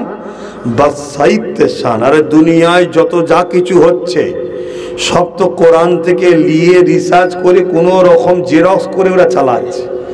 যেমন সাদ্দাত জান্নাত তৈরি করতে চেয়েছিল, কোরআন থেকে নিয়েই তো স্বপ্ন দেখেছিল যে আমি জান্নাত করব। কিন্তু জান্নাত আছে, জান্নাতের বিবরণ দিয়েছে, ও নিজে একটা চেষ্টা করেছে, হাকিকাতে তো জান্নাত করতে পারবে না। তা আমাদেরও সমাজে যারা বর্তমান বাদশা আছে তারাও দরবারে উজি টুজি রাখে, হ্যান ত্যান রাখে, এসব কোরআন থেকে পড়ে রিসার্চ করেই তারা বার করেছে। কথা মাথায় ঢুকছে? কিন্তু এটা মূলত বাদশাহিত্বের শান। আমার নবীর দরবারে একজন ফেরেশতাকে গোলাম করে আল্লাহ দাঁড় করিয়ে রেখেছে, পৃথিবীর যেখান থেকে যে সালাম দিক ওই ফেরেশতা আমার নবীর কাছে সেটা পেশ করে। এটা বাদশাহিত্বের শানের জন্য, জোরে বলুন সুবহানাল্লাহ। ঠিক আল্লাহ নিজের জন্য দুটো ফেরেশতা রেখেছে। আল্লাহ সব জানে, সব শোনে, সব দেখে। তিনি দোনো জাহানের সৃষ্টি বাদশা, কুল কায়নাতের বাদশা, লাহু মুলকুস সামাওয়াতি ওয়াল আরদ, জমিন আসমানের একমাত্র বাদশাহিত্ব তিনার। তিনি এই দুটো ফেরেশতাকে রেখেছে বাদশাহিত্বের স্বার্থে। এটা সিস্টেম। কিন্তু এর মানে এটা নয় যে আল্লাহ শুনতে পায় না, দেখতে পায় না। ঠিক তেমনই নবীর দরবারে আছে বলে নবী শুনতে পায় না, দেখতে পায় না, এটা ভুল কথা। নবীকে আল্লাহ শোনা ও দেখার পাওয়ার দিয়েছে। জোরে বলুন সুবহানাল্লাহ। নবীকে ধরুন, যদি বাঁচতে চান ফিরে আসুন, দিলে রসুলকে রাখেন, নবীকে পিয়ার করেন, অটোমেটিক দেখবেন আপনার জীবনের সব পরিবর্তন হচ্ছে। আপনি ভাবতেই পারবেন না একদিন আপনি জগৎ বিখ্যাত ওলি হয়ে যান, দুনিয়া থেকে চলে যাবেন। জোরে বলুন সুবহানাল্লাহ। এক সাহাবী এসছে আমার নবীর কাছে, এসে বলছে, একজন মানুষ এসছে, তখন সাহাবী হয়নি, এসে বলছে যে আমি আপনার কাছে বায়াত হতে পারি, তবে আমি 5 রাকাত নামাজ পড়তে পারবো না, 5 ওয়াক্ত, আমি 3 ওয়াক্ত পড়বো। ক ওয়াক্ত? 3 ওয়াক্ত। ফরজ ক ওয়াক্ত ভাই? 5 ওয়াক্ত। আমার নবী বলছেন ঠিক আছে, তুমি 3 ওয়াক্তই পড়বে, চলে আসো, বায়াত হও। এটা নবীর জন্য পাওয়ার আছে। নবী শরিয়াত, নবী 3 ওয়াক্তকে কারোর জন্য 2 ওয়াক্ত করতে পারে, 4 ওয়াক্ত করতে পারে। এই পাওয়ারটা নবীকে কে দিয়েছে? আল্লাহ। তাহলে সবকিছুর মালিক সেই ঘুরিয়ে ফিরিয়ে কে হচ্ছেন? আল্লাহ। এতে তো কারো সন্দেহ আছে নাকি ভাই? সব পাওয়ার তো আল্লাহ। যে কথা বলছি মূলত এই ক্ষমতাটা কার? এই হাত লাড়াচ্ছি মূলত ক্ষমতাটা কার? যে আমায় ব্যবহার করতে দিয়েছে, তা আপনাকেও ব্যবহার করতে। এই যে দেখছেন এসব তো আল্লাহ দিয়া। তা আমার নবীকে আল্লাহ পাওয়ার দিয়েছে, আপনি শরীয়তের ব্যাপারে যেটা বলবেন সেটাই হবে। এই আমি পাওয়ার দিলাম, আপনার উঠা বসা, চাল চলন, কথাবার্তা, হাসা, ঘুমানো, শোয়া, সবটাই আপনি যেটা করবেন ওটাই ইসলাম। জোরে বলুন সুবহানাল্লাহ। তো ওই ব্যক্তিকে নবী বললেন ঠিক আছে, তুমি 3 ওয়াক্তই পড়বে, আসো। বায়াত হলো। হাদিস বলছে ওই সাহাবীটা জীবনে কোনোদিন 3 ওয়াক্ত পড়েনি, 5 ওয়াক্তই পড়েছে। জোরে বলুন সুবহানাল্লাহ। তাকে জিজ্ঞেস করছো তুমি তো 3 ওয়াক্ত পড়বে বলে বায়াত হলে 5 ওয়াক্ত পড়ছো কেন? সে তখন বলছে কথা তো ঠিকই, 3 ওয়াক্তের জন্য বায়াত হয়েছিলাম, কিন্তু যাকে ভালোবাসি তিনি তো 5 ওয়াক্ত পড়ে, তাহলে আমার মাহবুব যেটা করে আমি সেটা করব। জোরে বলুন সুবহানাল্লাহ। যেমন আমাদের ছেলেরা অনেকে দেখবেন এই জায়গায় একটু চুল রেখেছে কিছুদিন আগে, ভাই কে বলছে এটা মর্জিনার চুল? অস্ট্রেলিয়া কি বলে, ব্রাজিলের নাকি কোন খেলোয়াড় আছে মর্জিনা নাকি না, কি জানি ভাই, আমি তো জানি না অতটা। এই তার কিছু জায়গায় এই জায়গায় চাঁচা, এখানে চাঁচা, নানা রকম স্টাইল। কি ভাই এটা অমুক খেলোয়াড়ের, এটা অমুকের, কেন করেছিস? না আমি তাকে ভালোবাসি। তাহলে হায় আমার কম, যে যাকে ভালোবাসে তার স্টাইল তার পছন্দ। আমরা নূর নবীকে ভালোবাসি, আমরা নূর নবীর স্টাইল ছেড়ে দিয়ে কাকে ফলো করছি? এই জন্য তো আমাদের দুর্দশা। এই জন্য যারা সোজা হয়ে আমাদের সামনে দাঁড়াতে পারে না, আজকে তারাও আমাদের উপরে ছড়ি ঘুরাচ্ছে। কেন? আমরা আমাদের হুজুরকে ছেড়ে দিয়েছি।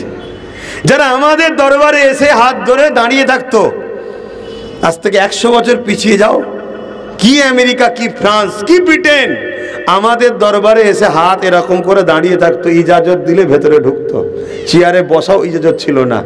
আজকে তারা আমাদের উপরে ছড়ি ঘুরাচ্ছে। কারণটা কি? কখনো চিন্তা করেছো? নামাজ কমেছে নাকি? মসজিদ তো দিনকে দিন বেড়েই যাচ্ছে, তাহলে নামাজি কমলো কোথায় বলো? টুপির দোকান কি কমছে? দিনকে দিন বেড়েই যাচ্ছে। টুপি কি তাহলে পড়া বন্ধ হয়েছে? বোরখার দোকান কমেছে? হ্যাঁ, ইফতার রোজা বাড়ছে, সব জায়গায় কোরআন বাড়ছে, মাদ্রাসা বাড়ছে, তাহলে সমস্যাটা কোথায়? সমস্যা মূল জায়গাতে হয়ে গেছে বাপ।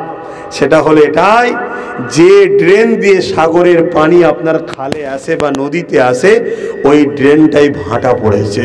ওই ড্রেনটা হলো ভালোবাসা ও আদবের ড্রেন। সাগর হলো নূর নবী, বুঝাবার জন্য বলছি। ওখান থেকে তোমার নদীতে, তোমার খালে যে নিয়ামত পাওয়ার ভালোবাসা যে আসে, ওটা বন্ধ হয়ে গেছে। তো নবীকে ধরো, নবীকে প্যার করো, নবীর সঙ্গে জোড়ো, নবীর সুন্নাতকে ফলো করো, নবীর জীবনী পড়ো। ঘরে বসে বসে সোফায় বসে এসি চালিয়ে, আল্লাহ তোমায় দিয়েছে চালাও না, অসুবিধে নেই।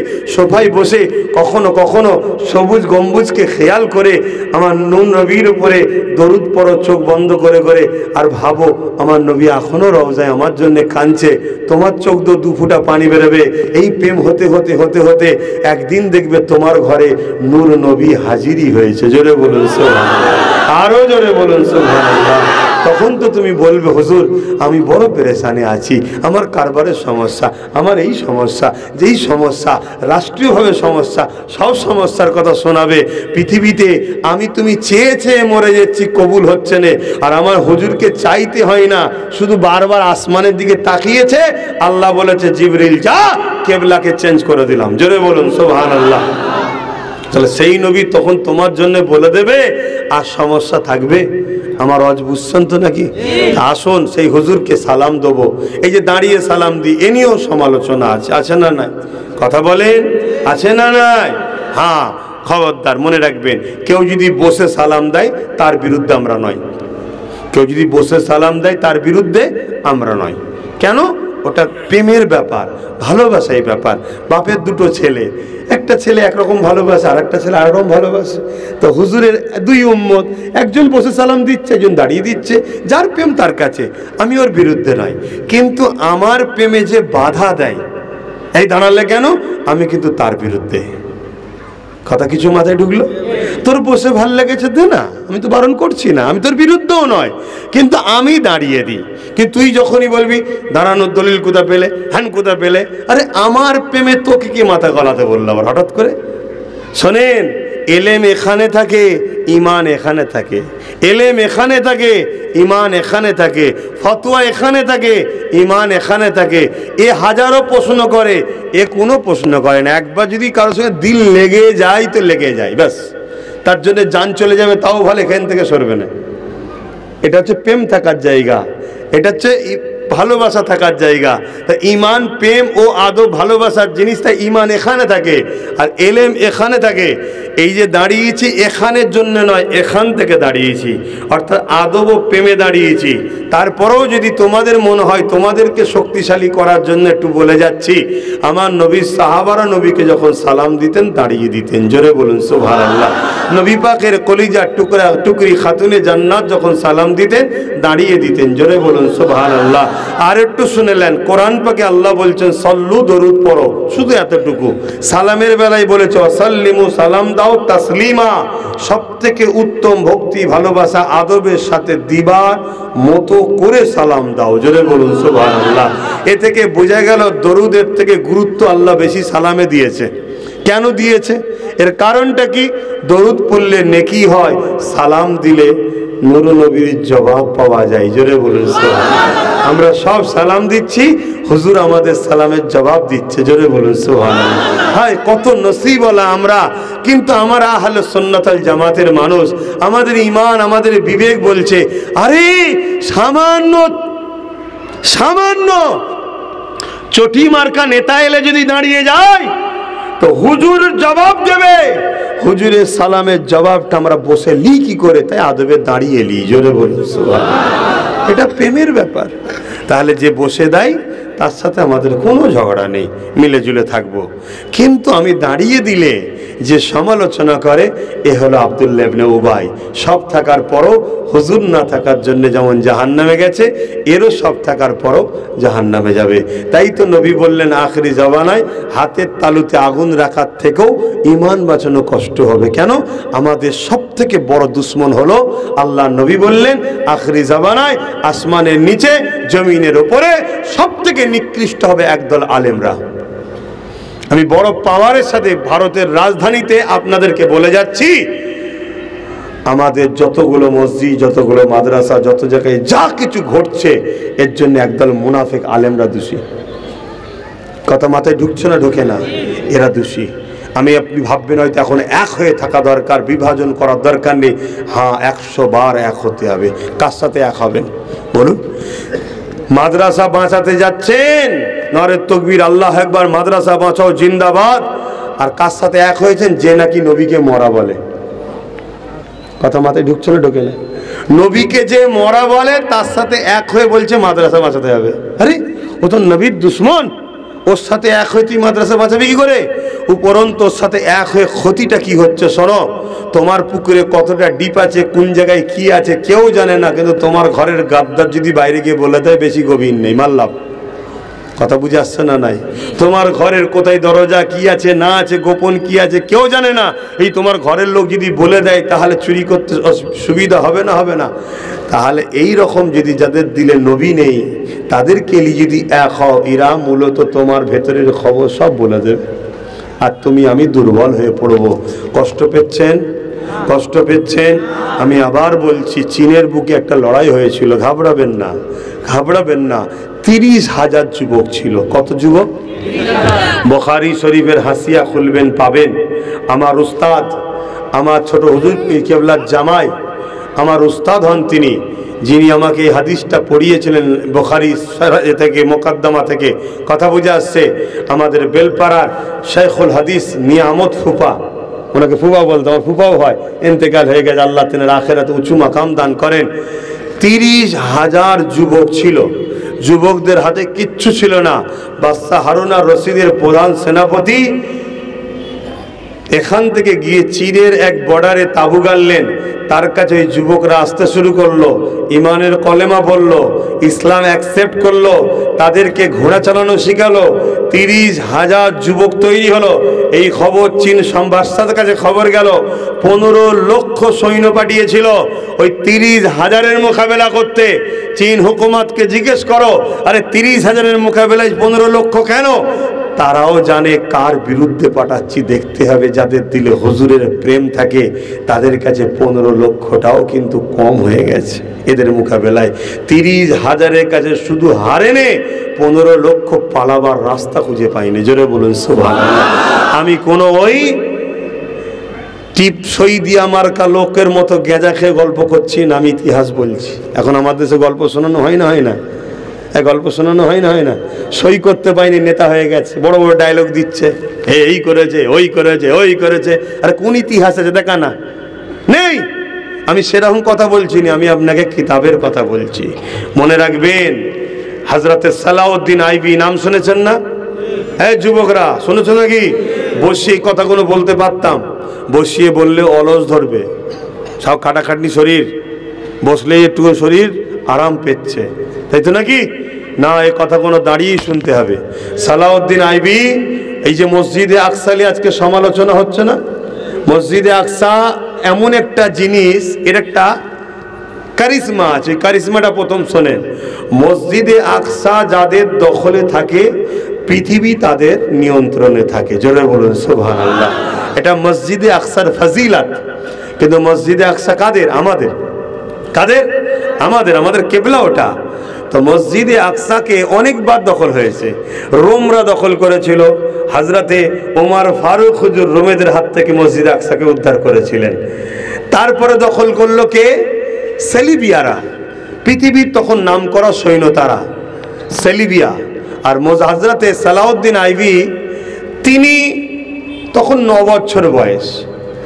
বাজারে গেছে মসজিদের মেহরাব কিনতে, মেহরাব পর্যন্ত নাকি যার উপরে দাঁড়িয়ে ইমাম খুতবা দেয়, মসজিদের মেহরাব কিনতে গেছে। তো সালাউদ্দিন আইবি ওই দোকানে গিয়ে একটা মেহরাব দেখছে খুব সুন্দর কারুকার্যওয়ালা রাখা আছে। হযরতে সালাউদ্দিন আইবি তখন দোকানদারকে বলছে যে ওই মেহরাবটা যদি আপনি দেন, 9 বছর বয়স তখন, কত বছর? 9 বছর বয়স। চাচার সঙ্গে গেছে যে ওই মেহরাবটা যদি দেন আমরা আমাদের মসজিদে গিয়ে লাগাবো। দোকানদার এখন বলছে দেখো বাবু, 9 বছর বয়স, ওই মেহরাবটা বিক্রি নয়, ওটা গিফটের। কিসের জন্য? আমি বহু শখ করে করেছি, যদি আল্লাহ কোনোদিন চায় এটা আমি তাকে গিফট করব যে মসজিদে আকসাই যেটা লাগাবে। জোরে বলুন সুবহানাল্লাহ। তখন মসজিদে আকসা কাদের দখলে? সেলিবিয়া সৈন্যদের দখলে রয়েছে, পৃথিবীর শক্তিশালী তারা। কথা বুঝে আসছে? ওই 9 বছরের বালক সালাউদ্দিনের মুখ দিয়ে কি বেরোচ্ছে শোনেন, আর আমার ঘরের 30 বছরের যুবকের মুখ দিয়ে কি বেরোই ভাবুন। সালাউদ্দিন আইবি বলছে আলহামদুলিল্লাহ, আপনি ওটা রেখে দেন, ইনশাল্লাহ আমি গিয়ে লাগাবো। জোরে বলুন সুবহানাল্লাহ, আরো জোরে বলুন সুবহানাল্লাহ। হ্যাঁ, এর জন্যে মায়েরও ব্যাপার আছে, বাপেরও ব্যাপার আছে। ওনার আম্মার আব্বার ইতিহাসও শোনা দরকার, কিন্তু অতক্ষণ আর সময় দিতে পারছি না। তো যাই হোক, তা উনি আস্তে আস্তে বড় হলেন। সবাই হেসেছিল 9 বছরের বাচ্চার কথা শুনে, কিন্তু উনি বড় হলেন। অনেক বড় কথা, একদিন 12,000 সৈন্য নিয়ে রওনা দিলেন। কত সৈন্য?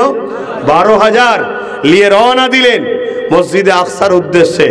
জেরুজালেমে যাবার কিছুটা আগে এক জায়গায় তাঁবু করলেন।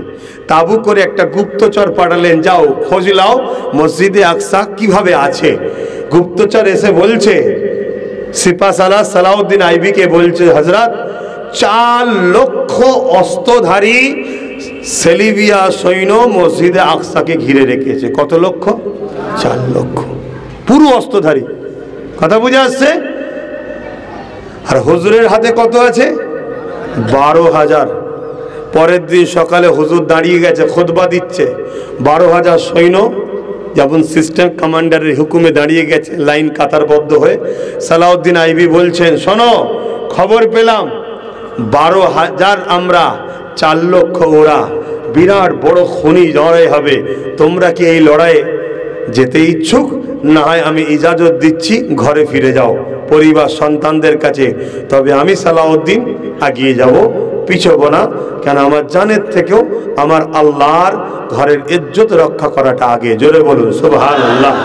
12,000 সৈন্য বলেছিলেন, হুজুর আমরা পৃথিবীর অন্য কারো সৈন্য নয়, আমরা সালাউদ্দিন আইবির সৈন্য। 4 লক্ষ কেন 40 লক্ষ থাকলেও পিছুবার কোনো জায়গা নেই, মসজিদ ইনশাল্লাহ ফতে হবে। জোরে বলুন সুবহানাল্লাহ। ইমানের জোর দেখুন। আর আজকে আমাদের ঘরের ছেলেকে বললে কি বলে, আমরা এই কজন কি হবে, আমরা ওই কজন কি হবে। আরে তুমি যদি ভেবে নাও তাহলে তো আল্লাহর দাবি করছো তুমি। চেষ্টা তোমার আমার, কামিয়াবি তো আল্লাহর হাতে। তুমি হকের পক্ষে আছো এটা প্রমাণ দাও, ফাতে তো আল্লাহ দেবে। হযরত ইব্রাহিম আলাইহিস সালামকে আগুনে ফেলেছিল নমরুদ, আর গিরগিটি নিয়ে যে ফু দিচ্ছে যাতে আগুন জোরে জোরে ধরে, গিরগিটির ফুঁয়েতে আগুন ধরবে না, তারপরও গিরগিটি মারা সেদিন থেকে জায়েজ হয়ে গেছে, দেখতে পেলেই মারো, কেন ইব্রাহিমের বিরুদ্ধে ছিল। আর আজনাই যাকে বলা হয়, আপনারা কি বলেন জানি না, তাকে মারা ইসলামে নিষেধ, হারাম হয়ে গেছে। কেন? সে পানি নিয়ে এসেছিল চোঁচে করে, একটা ছোট জন্তু, ওই বিশাল আগুনে পানি দিওয়াতে কিছু আসর পড়ছে না, কিন্তু প্রমাণ দিয়েছে ইব্রাহিমের পক্ষে। তোমার আমার উচিত যতদিন বাঁচবে মোস্তফার গোলামদের পিছনে দাঁড়াও, আলেমদের হাক্কানিদের পিছনে দাঁড়াও, ইমানদার লিডারদের পিছনে দাঁড়াও, তাদের পাশে দাঁড়াও, তাদেরকে সাপোর্ট করো, তাদেরকে সহযোগিতা করো। ওই দাড়ি টুপিওয়ালা পাগড়ি পরে কিছু দালাল আছে, তারা এমন করে জালিমদের পক্ষে কথা বলে, কিছু সামান্য ভিক্ষা নিয়ে আজকে সেই জালিমরা ক্ষমতায় এসে কি জুলুম করছে দেখছেন না? এটা আমার বুঝাবার উদ্দেশ্য কি, তোমার দ্বারা কি হবে তোমায় জানার দরকার নেই। তুমি এতটুকু জানো, আমি আল্লাহর খুশির জন্য হকের পক্ষে থাকবো। একা হই, 100 হই, 1 লাখ হই, 500 হই, ওটা বড় বিষয় নয়।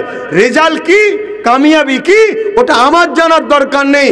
কামিয়াবি জিনার হাতে, তিনিই যথেষ্ট। জোরে বলুন সুবহানাল্লাহ, আরো জোরে বলবেন না সুবহানাল্লাহ। আমি কি বুঝাচ্ছি বুঝছেন? 12,000 সৈন্য নিয়ে হুজুর রওনা হলেন।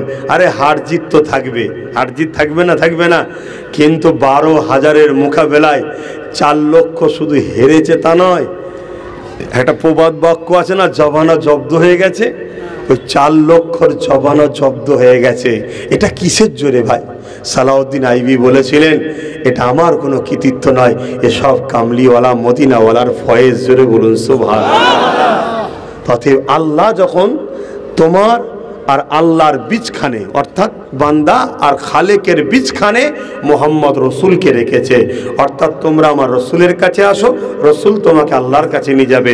তোমাদের যা দরকার আল্লাহ নবীর কাছে দিয়েছে, নবী থেকে কায়নাতে বন্টন হয়। বুখারীর হাদিস, আনা কাসিমুন আল্লাহু ইউতি বা আলা কাসিমুন আল্লাহু মুতি।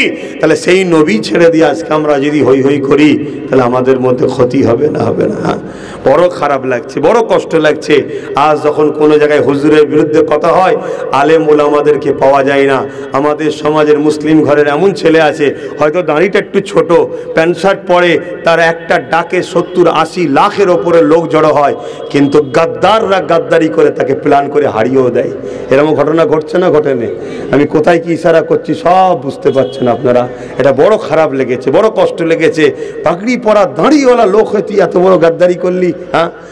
কি হলেই কওমের সমাজে কি ক্ষতি দোগ ধরে গেল আমাদের। এখনো সময় আছে, যুব সমাজ তোমরা পরিবর্তন হও, পরিবর্তন হও। শুনছো তো কি বলছি? কাজ কাম যা করছো করো, ঠান্ডা মাথায় থাকো। আগে কোমরটা ঠিক করো, তারপরে ছাদ দেবে। লাফালাফি করোনি, ঠিক মতো করে নিজের ভবিষ্যৎ, নিজের বাচ্চার ভবিষ্যৎ বুঝতে পেরেছো, আস্তে আস্তে গুছিয়ে নেবে। অত হুড়োহুড়ি করার কিছু নেই। কি বলছি শুনতে পাচ্ছেন? আমি কি বলছি শুনছো তো? আমিও দেখেছি, অত হুড়োহুড়ি করার কিছু নেই। যান যার হাতে সে রাখলে থাকবে, ট্রেনে নিলে চলে যাবে। বেশি লাফালাফি করোনি, তার উপর ভরসা করে থাকো। কথা কিছু মাথায় ঢুকছে না? ঢোকে নেই? হ্যাঁ, আসেন আসেন, একটু হুজুরকে সালাম দিয়ে নি। ইয়া নবী সালাম, ইয়া রাসূল, ইয়া হাবিব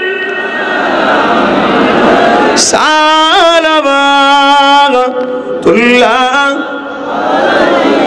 ইয়া নবী মদিনা হতে সব কিছু পারেন দেখিতে,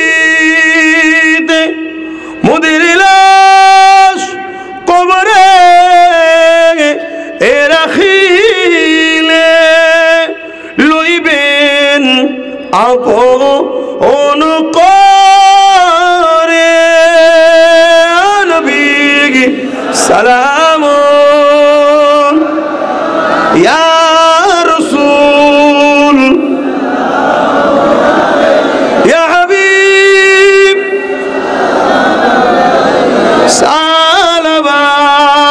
সালাওয়াতুল্লাহ। সকলে গায়ে গায়ে বসেন। বালাগাল বিকামালিহি কাসাবাত তুজা বিজামালিহি হাসানাত জামিউ কুসালিহি সাল্লু আলাইহি ওয়া আলিহি। আল্লাহুম্মা সাল্লি আলা